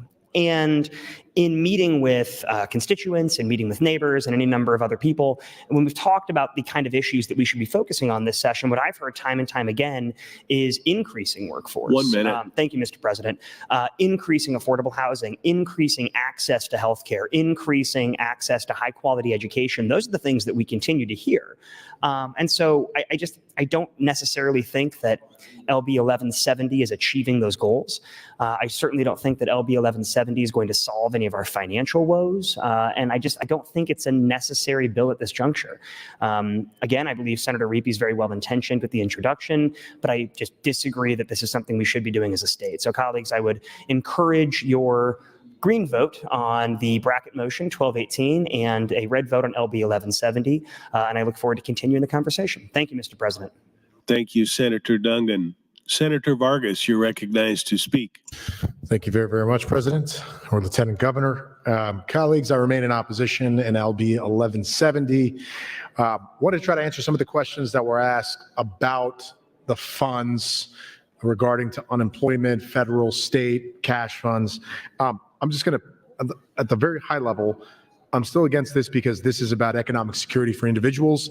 We provide economic security to businesses in so many different ways. It's one of the reasons why we've supported tax incentives, tax benefits, tax credits, lowering corporate taxes, lowering property taxes. Like, this was with the intent of helping to spur economic growth, but we've also provided economic security. Even in this pandemic, we saw examples of what it looks like to provide economic security to businesses, to companies, to employers, and to employees. This is about economic security when somebody is out of a job. And once again, we are an outlier in doing this, in accepting this, so going down to 16 weeks. Best example I can give you is Montana. That's got 28 weeks, and they have pretty much the same unemployment rate that we do, and similar claims, similar number of unemployment claims. This is a really small number of people that even get up to the 28. So I don't see the rationale in terms of spurring or reducing unemployment. It's not doing that. There isn't causal data to show that, and there is a lot more things that we should do. I'm less concerned about the funding to these cash funds. And I know Senator Michaela Cavanaugh was asking this question because there is excess funds in the state fund, in the federal fund for unemployment. Those excess funds have been building up. There are things that we supported in the committee moving to be able to offset costs within the budget, some of it going to tax relief. However, it's solvent. It has enough funds in it. And what this is doing is separate and aside, but it still is very, very concerning. The Department of Labor and the commissioner has the ability to lower some of the amount that employers are paying in to this. He has the ability and has been doing it over the years, so kudos to him, and still should be able to without our consent. So I hope they do that. They've said they've done it in past years. They've been very, very frugal about it. I do commend the commissioner on that. But this is not doing that. This isn't necessarily lowering. If this is a bill just saying we're lowering the amount that employers are paying in, I think Senator Frederickson was alluding to this as well. That's a different story. We could do that. All right, lower the amount, which means fewer revenue is going into these funds, and we just have less funds to then deal with. This is about sort of backwards lowering the number of weeks that they could be eligible rather than just lowering the amount that they're paying. Colleagues, this is about economic security for individuals. We provide it to companies, we provide it to small businesses in so many different ways. I don't understand why we need to do this. We're not solving an exigent problem. And more importantly, there are solutions. The reason why we moved those funds from the budget was to provide more leverage for doing more property tax relief, more tax relief in general. This is not doing that. The data doesn't suggest that more lowering the number of weeks leads to more individuals or fewer individuals filing unemployment claims. It just doesn't. The bigger issue that we have on hand is people aren't getting into the jobs that pay well right now because they don't have the training and support, or they don't have the skills to get into those jobs. 1 minute. Right? We have to do more to retrain people to get into the jobs that are higher wages. We have to support people getting into technical and labor pathways, into apprenticeships and union programs that can get them into higher wage jobs that will indeed get them to not be on unemployment, not just cutting down the number of eligible weeks. So colleagues, I remain in opposition to LB 1170. Again, there's not causal data to support that doing this will lead to lower unemployment. I know in theory for some people saying that they think it will, it's not showing that. And the best examples are large states that haven't done this, that are keeping it at 24, 26, or even 28 weeks. That's obviously an outlier. We should focus on job retraining. That's your time, Thank you very much. Thank you, Senator Vargas. Senator McDonald, you're recognized to speak. Thank you, Mr. President. Going back to my bill that I introduced, LB 618, and talking about the authorized employees, I was looking at the fiscal note, the authorized workers. So in 2022, 130 individuals were denied unemployment insurance benefits because of their citizenship status. Now, these are people that are here working legally. These are not anyone working in this country illegally. So I want to make sure I emphasize that. They are here legally, they're paying taxes, their employer is paying unemployment insurance. The number includes more individuals than those authorized to work under DACA. The Nebraska Department of Labor believes the additional individuals in Nebraska under DACA may not have applied for unemployment insurance benefits because they knew they were going to be denied. Now you start looking at those numbers, and then you get down to the average weekly benefit amount for 2022 was $379, and the average claim duration was approximately 11 weeks.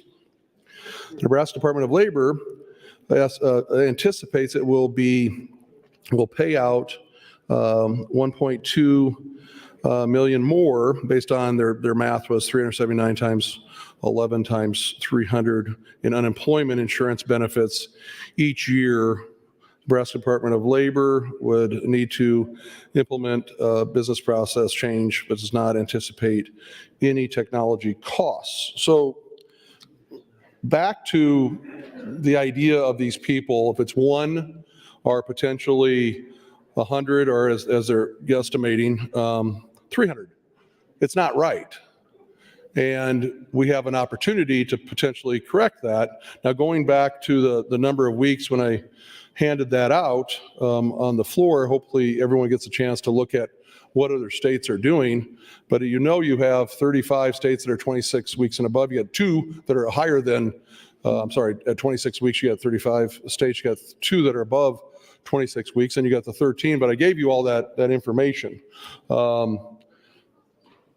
Right now, if you look at in the state of Nebraska, and some things that Senator Kavanaugh was talking about earlier, and some of the reports had been done, I took the 2022 Poverty in Nebraska report. This is from the Center for Public Affairs Research from UNO.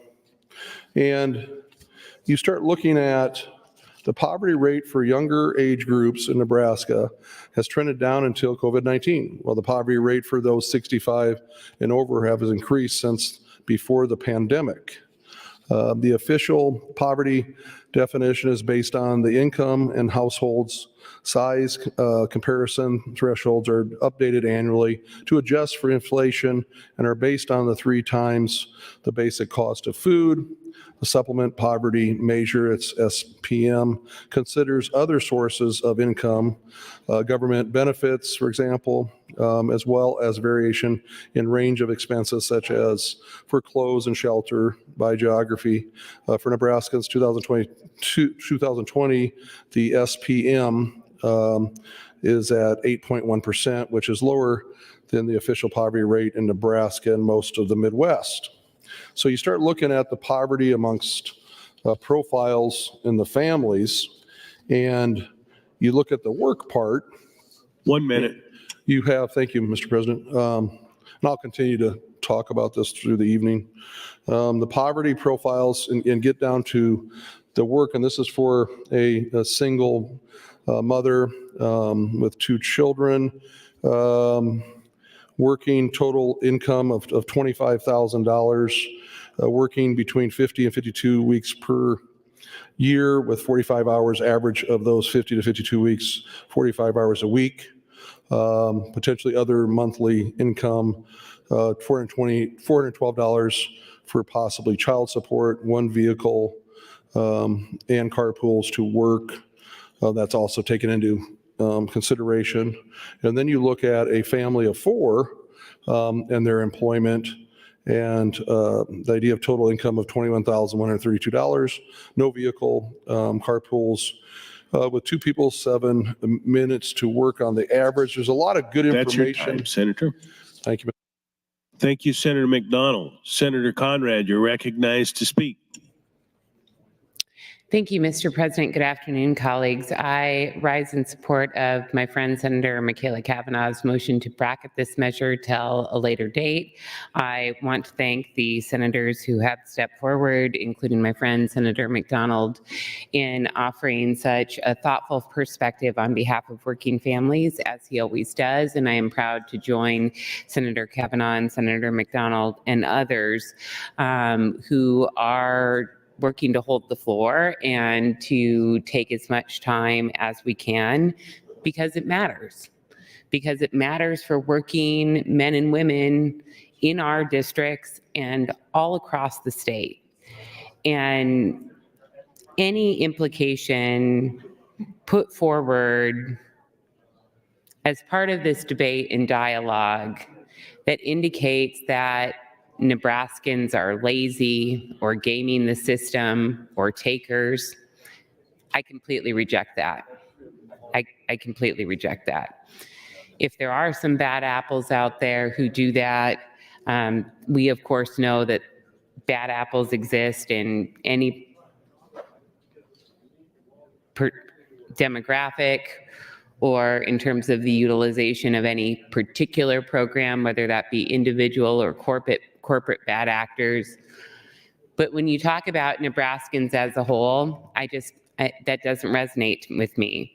It's not something familiar to me. Knowing how hard my friends and neighbors, my parents worked growing up in rural Nebraska, knowing how hard my friends and neighbors work in North Lincoln, which I'm proud to represent for the 10th year in a row in this body, not in a row, overall.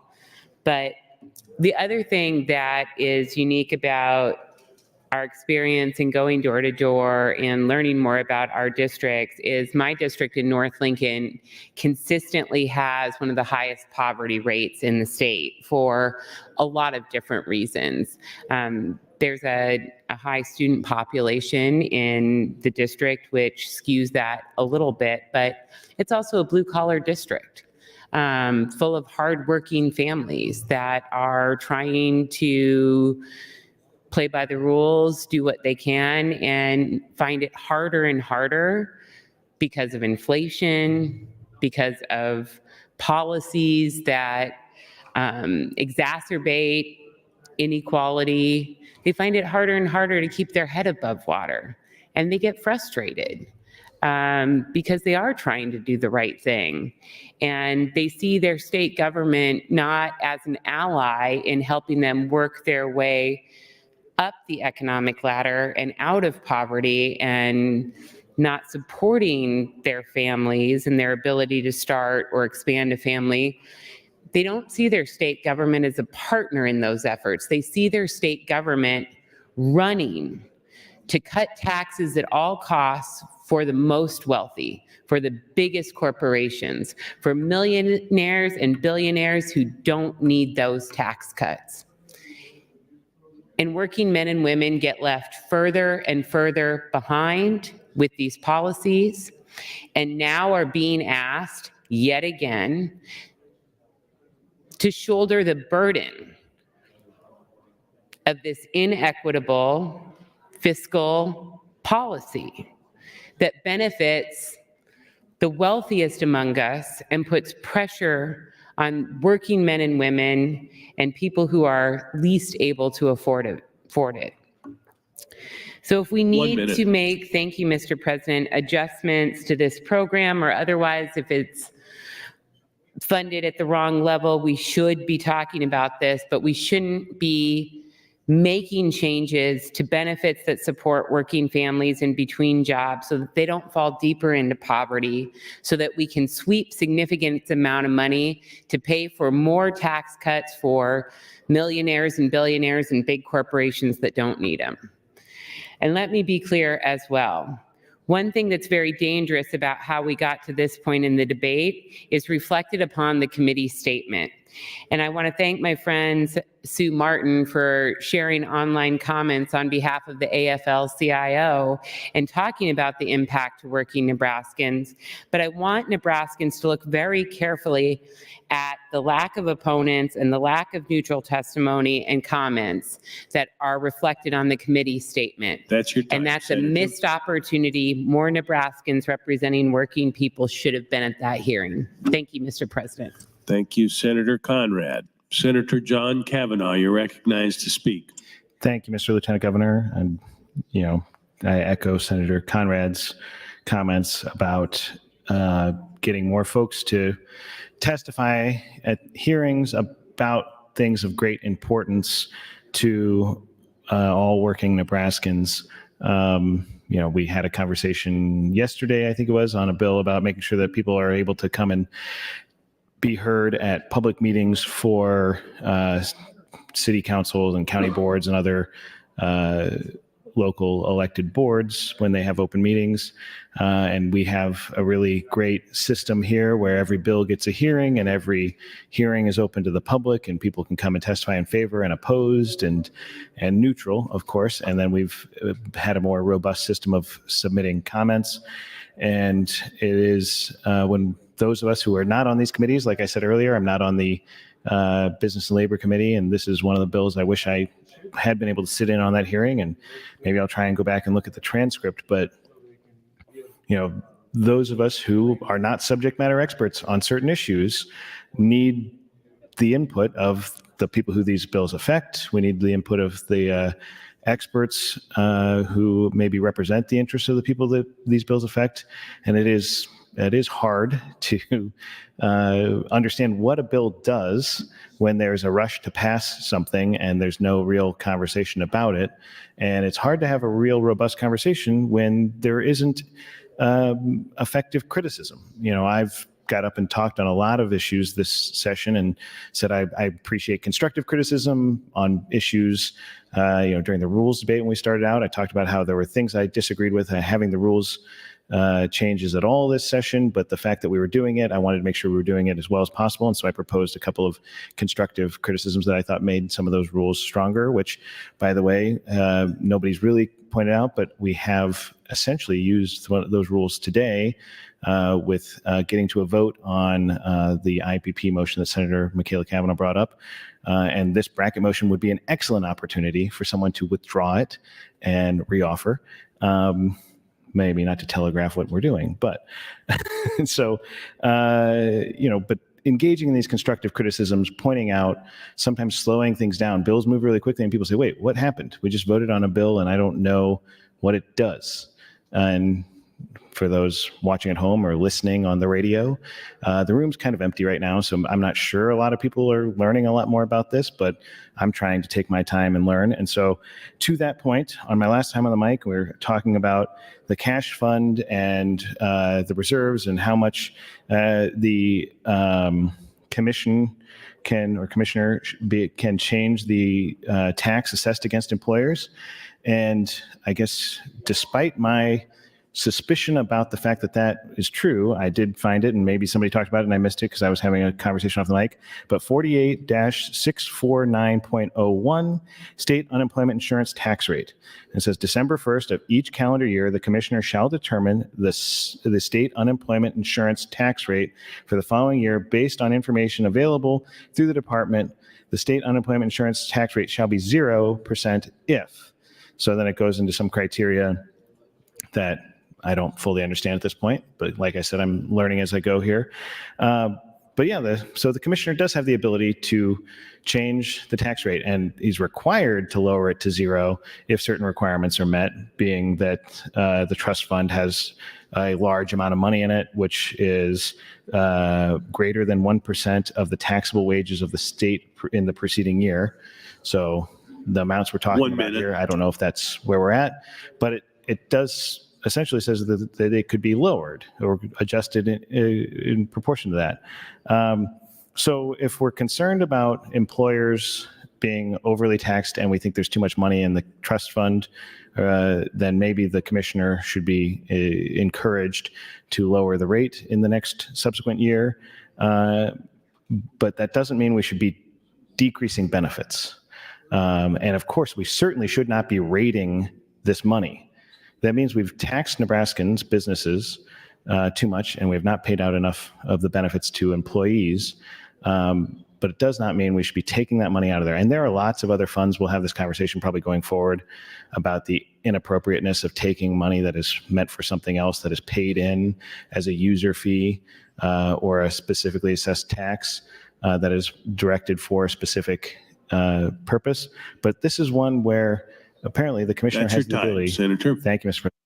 Thank you, Senator Kavanaugh. Senator Michaela Kavanaugh, you're recognized to speak, and this is your final time before your close. Thank you, Mr. President. Senator John Kavanaugh, I even got my Lenten colored purple rules book from one of the pages I'm trying to see. I don't see her. Who, did any of you go and get it for me? No. She had blonde hair. And it wasn't Maggie.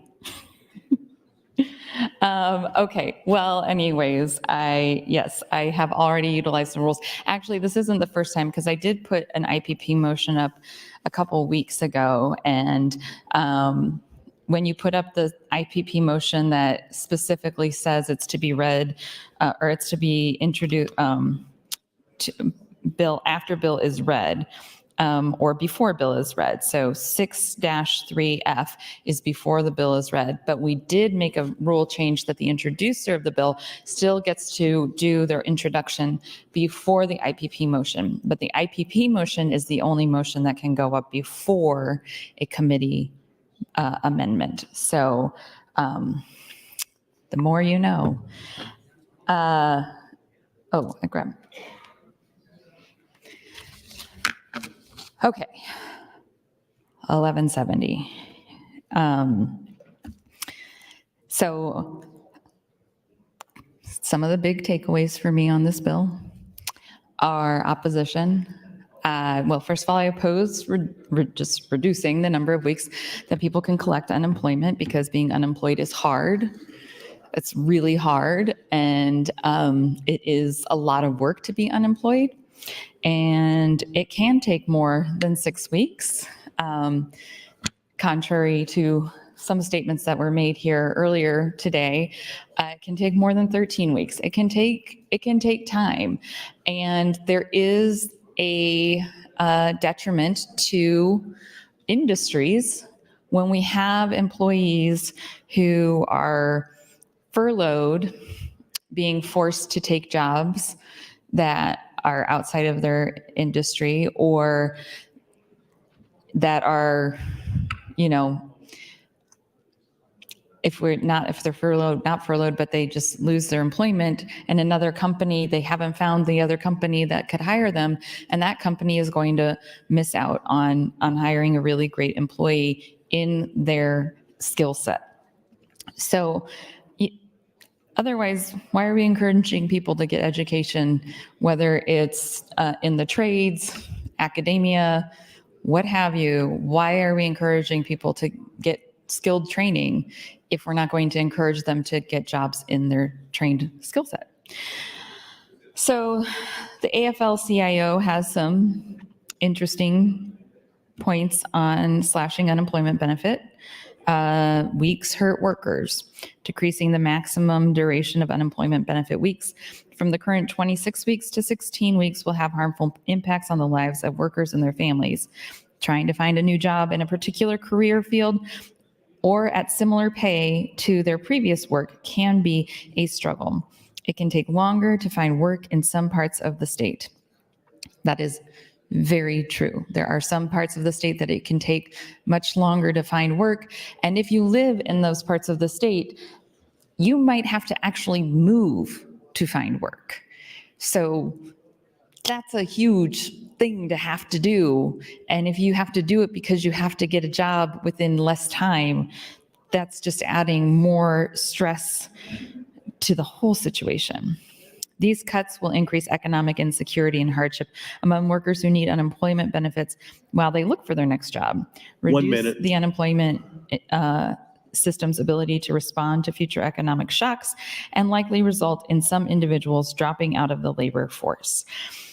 I had earlier talked about LB 1107 from 2020, and the reason that I didn't support it was I was advocating to have higher wages put in that, because I felt very strongly that if we were going to give corporations and businesses tax incentives to hire employees, we shouldn't be double subsidizing those employees by having them qualify for social services. And this is sort of part of the intergenerational poverty problem that I've started talking about earlier today. We are not taking a holistic approach to solving our workforce crisis, our jobs crisis, our poverty crisis. We are taking disparate moves to chip away at things, and then also sometimes something like this that's going to cause more damage than it's going to. That's your be time, good. Senator. Thank you, Mr. Thank you, Senator Kavanaugh. Senator McDonald, you're recognized to speak, and this is your final time on the bracket. Thank you, Mr. President. Continuing to talk about my legislative bill 618, there's some more information here that I'll hand out. Again, I'm still opposed to LB 1170, and I'm in favor of the motion 1218. So they told us that our workplace was going to be closed for a few weeks, maybe a few months. And then like 6 weeks later, I got a letter saying I cannot apply for unemployment. A quirk in Nebraska's law prevents some work-authorized immigrants, Nebraskans, from accessing the unemployment insurance they earned and their employer paid for in the event they lose their job through no fault of their own. The quirk makes Nebraska's unemployment insurance program among the most restrictive in the United States. LB 618 ensures that any person who is legally authorized to work in the United States and satisfies all other unemployment requirements can access their earned unemployment insurance. For example, the bill would ensure work-authorized DACA and asylum applicant residents can access their earned unemployment insurance if they lose their job through no fault of their own and meet all the other eligibility requirements. In general, who can access unemployment? The quality for unemployment insurance, to qualify for the unemployment insurance, all Nebraskans must show they lost their job through no fault of their own. This means a person cannot simply quit their job because they want unemployment. Additionally, they must be able and ready to work, actively searching for work, and meet the minimum previously earnings requirements, the amount and duration of previous work and earnings. Why is unemployment earned support? Nebraskans can only access unemployment if they earn insured wages. These wages are subject to a tax paid by the employer into the state's unemployment insurance trust fund. DACA and other work-authorized residents earn wages that are taxed and contribute to the trust fund. Since current law already requires taxation of these wages, LB 618 will not increase the tax burden on businesses. Why cannot some work-authorized immigrants in Nebraska access unemployment? Most states follow the longstanding federal guidelines that eligibility for earned unemployment insurance hinges on whether a person is authorized to work in the United States. State law unnecessarily uses the narrow term qualified alien in the federal term that excludes many work-authorized Nebraskans whose wages contribute to the state's unemployment insurance trust fund from accessing their earned insurance. LB 618 aligns Nebraska with the practice followed throughout the country by changing the eligibility requirement to work authorized. Talking a little bit more about the statistics I quoted earlier from the Center for Public Affairs Research from the University of Nebraska at Omaha. In Nebraska, individuals in the following demographic groups have an increased likelihood to experience poverty: geographic location, persons of color, level of education, work status, parents in poverty, degree of economic issues, the graphs, there's graphs. 1 minute. Again, thank you, Mr. President. I'll hand this out. Metro counties have higher youth poverty, while rural counties have higher poverty among aging adults.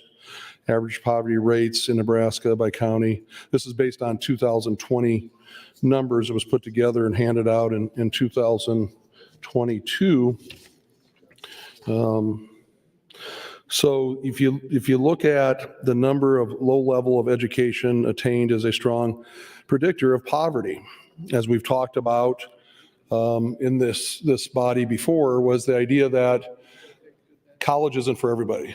And the idea of someone, of course, if their dream is to be a doctor, an architect, they go to college. But there's so many good paying jobs out there that doesn't require a 4-year degree. If you look at the trades as an example and what you can do for your family and provide for them over a long period of time and actually That's do your time, something. Senator.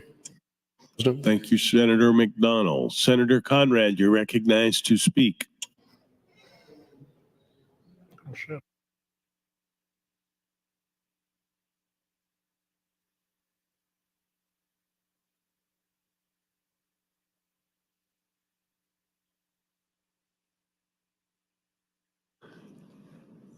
Senator John Kavanaugh, you're recognized.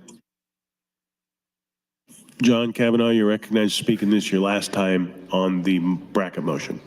Thank you, Mr. President. All right, so where were we? I guess I was talking about the ability to adjust the tax, unemployment insurance tax rate. And I was told I had a good conversation off the mic with Senator Dorn, who told me that he asked in the appropriations hearing when there was a conversation about taking the funds in appropriations that the commission doesn't believe it has the ability to adjust the tax. So I guess I'm like the conversation I've been having all day is this is a complicated issue and not really getting any closer to understanding it based off of some mixed signaling I'm getting about it. I guess maybe I should try harder.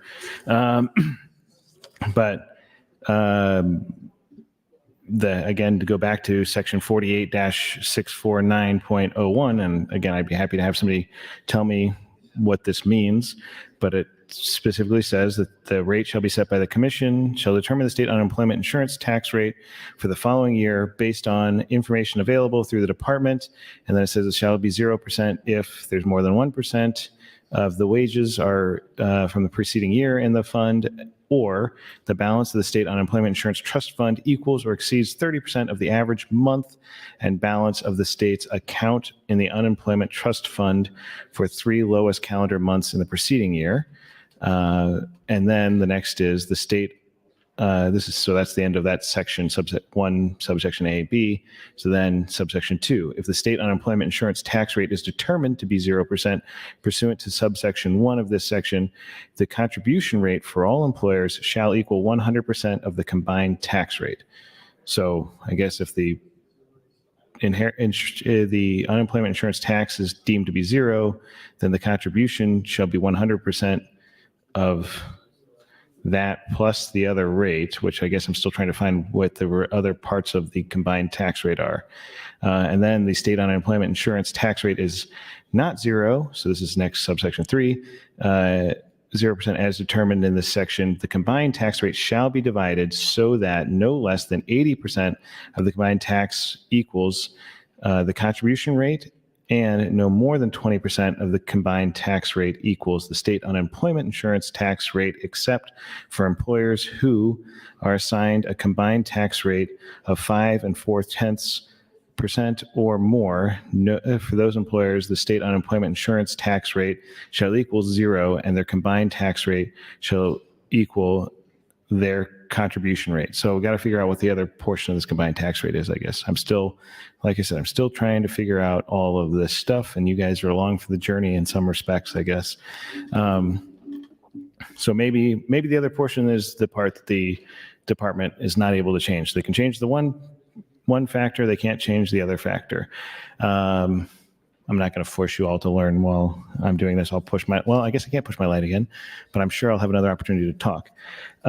So to go back to some of the things that other folks have been talking about, and just to highlight, we're talking about that there is supposedly 400 or 500 million in a trust fund.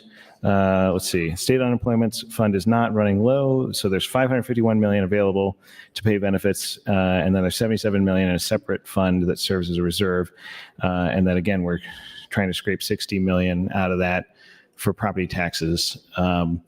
And you know, the example I like to point to all the time when we're talking about scraping these funds is the underground storage tank remediation fund.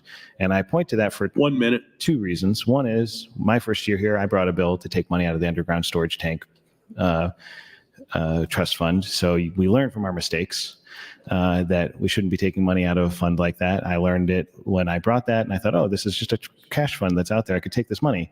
But then I figured out what it's for and where the money comes from.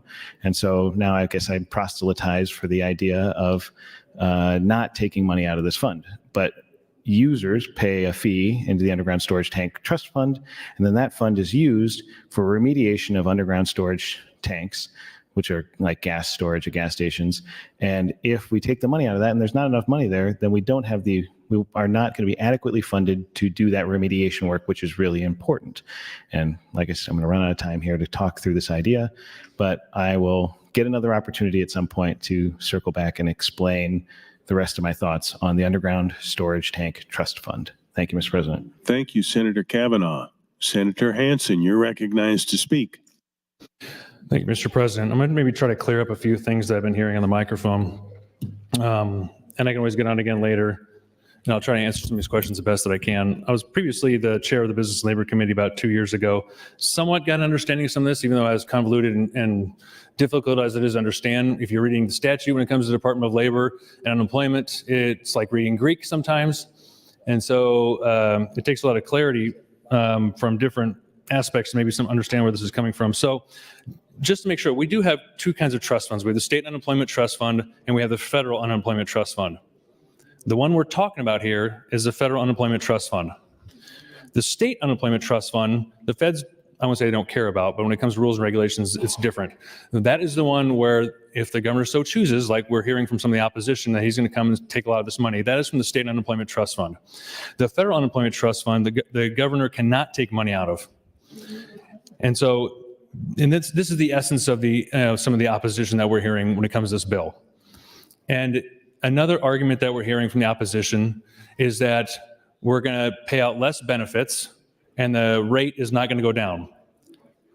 That is untrue. In statute 49-649.03 states that it is the responsibility of the Department of Labor and the commissioner, as we pay out less benefits, he is forced then to lower the rate. So for instance, as an example, if we go from giving out $64 million in unemployment one year, this bill passes, and we start giving out $44 million, he is forced to lower the rate. And for the last 3 to 4 years, from my understanding, he's actually been keeping it as low as he possibly can. So we'd have to lower that even further the less that we give out. That is in statute right now. And so that not only benefits the business owners of Nebraska, small and large, but in turn, that's going to benefit the taxpayers as a whole. Because then we would expect, again, as a free market capitalist, we hope that then as businesses incur less expenses, we will see that they will raise their rates of their products and goods and services less, or even lower them to some degree. And so that is in statute right now that he has to lower the rate. And so again, we're talking about State Unemployment Trust Fund versus the Federal Unemployment Trust Fund. The governor can't come in here, with a net and take money as he sees fit with the federal trust fund. So there's a lot of rules and regulations pertaining to that. And so those are some of the 2 main arguments that you're hearing right now when it comes to the opposition of LB 1170. And so I just wanted to come up here and clear up a few things, and then let them continue on discussing the bill, which I'm sure will be kind of going on for a while. But if I get any more information or any more questions my way, I'll do my best to answer them. Or Senator Riepe, I'm sure will. So thank you, Mr. President. Thank you, Senator Hansen. Senator Vargas, you're recognized to speak. Thank you very much. That's why I like Senator Hansen. clarifying things on the mic. There's a couple things I wanted to clarify because one, I'm not, maybe some other people said this, for the funding side, he's completely correct. That wasn't my opposition to it. We have the federal, we have the state, and we will talk about this later. The governor and proposed moving, I think it's like $60 million or $50 million from the state unemployment trust fund, which our appropriations committee did do. I think the majority of it, we did transfer it because it had excess funds to the general fund for tax relief, for bills on the floor generally. So we did do that. So this is a separate aside.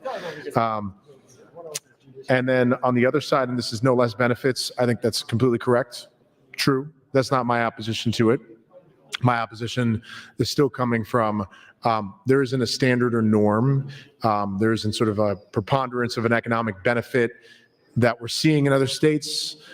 We're still not seeing that. Even Montana, who was at 28 and maybe is now 26 or 24, if I remember, they did it in a more not piecemeal approach, but they did it because they're like, well, we have lower claims, we have lower unemployment, we don't need it to be that long. But they also didn't want to make it too low because then you compound 10 years of actually having a necessary trust fund, federal and state. Nobody wants to be in a scenario where there is an economic downturn and then you have to increase those funds to be able to fund potential unemployment. We don't ever want to be in that scenario. This is, I think, to some extent just about being like fiscal restraint, a little bit of responsibility with making sure we have enough and keeping pace with where other states are. I personally am okay with us being at like 20 weeks or 22 weeks because we have low unemployment, we have lower underemployment, we have fewer unemployment claims. We have, and I think Senator Michaela Cavanaugh phrased this, we just have a fewer number of people in general that are even getting to the full 24 weeks or at the top end of what our limit is. And because of that, there's a reason to then look at, well, we couldn't lower it because it just doesn't make sense. But I think the number of weeks, moving it to 16 is a substantial change, which also doesn't take into account, variable period of time and where we are economically right at this moment. I mean, we could possibly even look at doing the number of years or putting a trigger or really confining this to the areas where we have the highest unemployment, making sure it's still available where the highest unemployment potentially is, or potentially doing the opposite, which is where the highest unemployment is, maybe looking at lowering the number of weeks there, because maybe it is being overutilized in those communities or that county. I have no idea. But what I would rather is use that data approach to determine how we would go about doing this rather than looking at just the 16 because Iowa did it. Right? Like doesn't make as much of a rationale for me, especially when largely when we're talking about either lowering income or property tax, we are looking at trying to be competitive in the region as the rationale.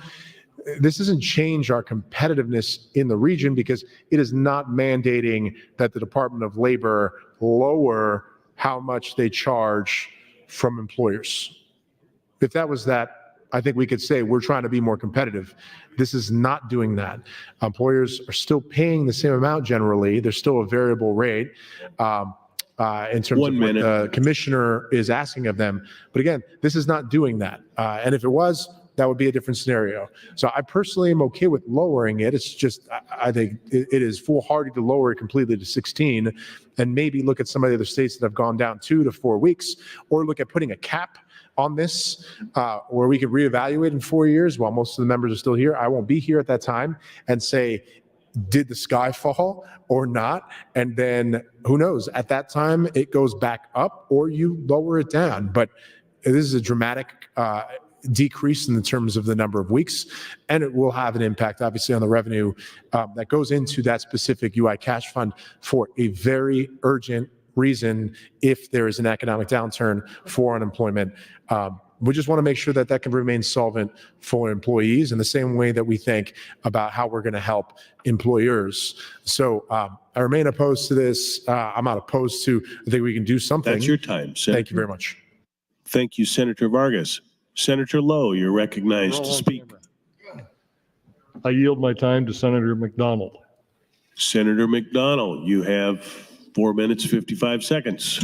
Thank you, Mr. President. Thank you, Senator Lowe, for the time. I wanted to go back into, as I mentioned earlier, LB 298. We had voted on in 2021, and the session ended. It was on select file. Going to my current bill, LB 618, if you look at page 2, the changes was the public benefits does not include unemployment benefits provided pursuant to the employment security law. That changes that part. But then you go down and it says all such aliens authorized to work as provided by 8 CFR as such regulation existed as January 1st of 2023. And it's a short bill. You go to the page 3, and any individual who qualifies for benefits under subsection 1 of this section shall have his or her employment authorization document verified through the systematic alien verification for the entitlements program operated by the United States Department of Homeland Security or an equivalent program designated by the United States Department of Homeland Security. So we wanted to make sure that there was a number of ways to verify and make sure that all these people were work authorized and here in our country legally, and again, paying taxes and pursuing the American dream while they look for citizenship. We also had, coming back to some of the stats I was reading you earlier, when you start looking at the poverty, and this goes back to the 2022 poverty in Nebraska report by the Center for Public Affairs Research at University of Nebraska Omaha campus. Persons of color are more likely to be in poverty in Nebraska. Poverty rates by race and ethnicity, Native American and Asian, Native American and Alaskan Native was as high as 24.9%. Native Hawaiian and other Pacific Islander was 24.6%. I'm sorry, the first one was 24.9%. Black or African American was 23%. Hispanic, Latino was 18%. Asian was 12%, and white was 8.1%. So you look through the state of Nebraska, and I was talking earlier about the profiles, and you start breaking that down with a single mom of 3, and then they show a family of 4 with mother and father present. You start looking at the housing, live in a 4-bedroom home for the single mother of 3 with a family member, likely. Are they temporarily living there? Potentially was separated, has insurance through Medicaid, and most likely would be enrolled in SNAP. For the housing for the family of 4 with mother and father present, he lives in with no disability, but no high school degree. And they break it down to rents 2-bedroom home for $825 on the average per month. They break down if this was happening, has insurance through Medicaid in the past year, moved homes in the same area, likely based on affordability, and also enrolled in SNAP program. Work, going back to work, as I mentioned, total income around $21,000 for the family of 4. 1 minute. Thank you, Mr. President. For the single mom with with 2 children, most likely is total income around $25,000. So this breaks down all the things going on that sometimes I think we forget what's going on in our own backyard as a state and what people need. And again, I think sometimes government needs to plow the way, and sometimes government needs to get out of the way. And if you look at someone that's unemployed and needing that help, and if you look at around the country with the average, if you look at the 35 states that are at 26 weeks and the 2 that are above 26 weeks, and then you look at the 13 that are below, the average is about 22 weeks.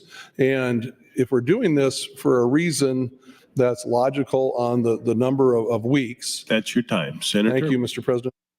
Thank you, Senator McDonald. See no one else in the queue. Senator Michaela Cavanaugh, you are recognized to close on the bracket motion. Thank you, Mr. President. Colleagues. Well, it's been a long day. I forgot how tiring this is. Why did I do this for so long? My goodness. Okay, so the comments that Senator Hansen made clarifying the fund were very useful and helpful. I also had gone out to speak to Director Albin and received very similar information. So thank you for that, Senator Hansen. Oh, I was asked to give a public service announcement for the body. One moment. No, somewhere in here. My desk is very messy. I'm going to go into your desk, Senator. You have, oh, no, your black book, the binder, mini binder. Yes, here we go. He's much more organized than I am. So your black binder, if you open it up, it has the purple rule book. Thank you to the clerk's office and the pages. And also thank you to Julie, the page, who got me my extra rule book, because obviously I can't keep track of anything on my desk. It's a little bit of a mess over here. Okay, so I was reading some of the points that were shared from the AFL-CIO, who are the people that came submitted opposition online. I would like to speak to that. Senator Conrad and Senator John Kavanaugh both mentioned this. For those watching at home, being in the legislature sometimes can be like drinking from an information fire hose. This bill is LB 1170. That means 1,169 bills were introduced ahead of this bill. That's a lot of bills. So it helps to have subject matter experts come and testify on bills in committee so that when a bill comes to the floor, we can look at the committee statement and we can see what that testimony was in support or opposition. And then we know who to go to ask questions of. So, for example, on a committee statement for a bill earlier today, well, I'm not going to remember the exact example, there was some opposition testimony, and I thought, I should ask that person if their opposition has been addressed with the amendment that was introduced. This is extraordinarily helpful to the process. It might seem sometimes like you are screaming into the void when you come and testify here, and sometimes you might be screaming into the void. But I will tell you that when I look at a bill, I go onto the website, I look at the committee statement, which also, thank you to all of our legal counsel. I want you to know that your work is appreciated. I read the committee statements for the bills that are on the floor. Thank you to the clerk's office for filing the committee statements online for us. I look at the fiscal notes. I read the fiscal notes. Thank you to our fiscal office for doing the fiscal notes. And it is just extraordinarily helpful to know where the good and the bad are. And I cannot do that sitting in committees 5 days a week. And it's only 2 committees that I sit in, and there's several other committees. It is very hard to stay on top of everything. So I echo the sentiments that this was an unfortunate slip up, that this bill for working people did not get the attention that it deserved. But I know that we will all do better in the future. 1 minute. So the reserve fund is one of 31 state funds that Governor Pillen wants to tap to help pay for property tax reductions this year. He has proposed taking $60 million from that reserve. The money should not be diverted away from the original intent, and that is to supplement workers' incomes when they are laid off through no fault of their own.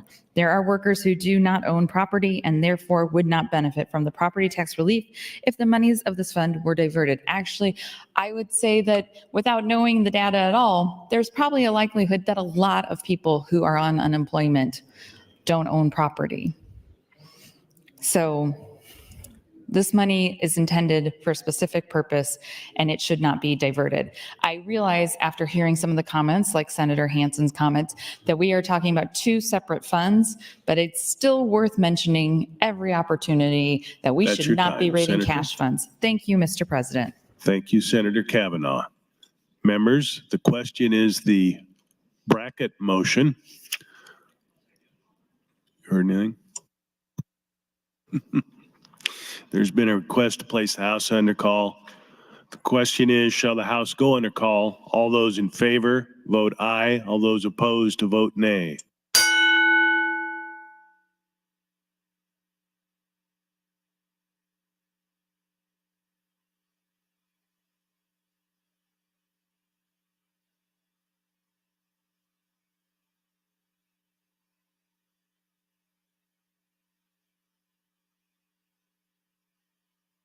Record, Mr. Clerk. 9 ayes, 4 nays, place House under call, Mr. President. The House is under call. Senators, please record your presence. Those unexcused senators outside the chamber, please return to the chamber and record your presence. All those unauthorized personnel, please leave the floor. The House is under call.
Senator Kavanaugh, we are lacking Senator Blood. How do you wish to proceed?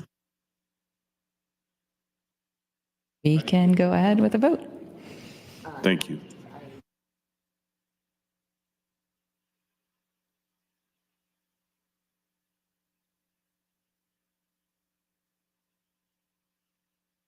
Members, the question before the body is the bracket motion. All those in favor vote aye. All those opposed vote nay.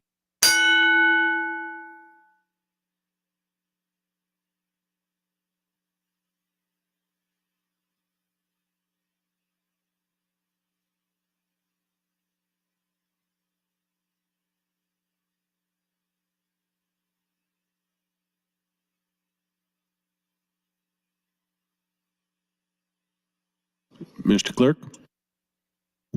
9 ayes, 30 nays to bracket the bill, Mr. President.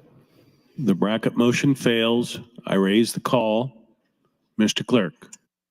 Mr. President, Senator Michaela Kavanaugh moved to reconsider the vote just taken on MO 1218. Senator Michaela Kavanaugh, you're recognized to open. Thank you. This is my opening, and I will yield the remainder of my time to the chair. Thank you, Senator Kavanaugh. Mr. Clerk, for items.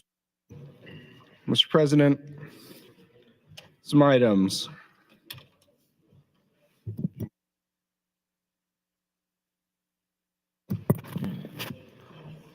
Your Committee on Revenue, chaired by Senator Lou Ann Linehan, reports Legislative Bill 1026, 1059, and 1326 to general file.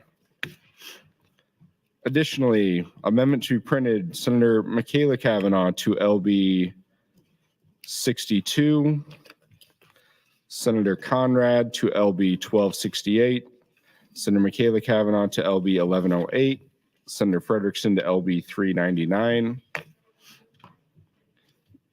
Name adds, Senator Vargas to LB 198, Senator Sanders 253, Wayne 731, and Vargas 1324. Finally, Mr. President, priority motion, Senator Ibach would move to adjourn the body until Wednesday, March 6th, 2024 at 9:00 a.m. Members, you've heard the motion to adjourn. All those in favor say aye. All those opposed say nay. We are adjourned.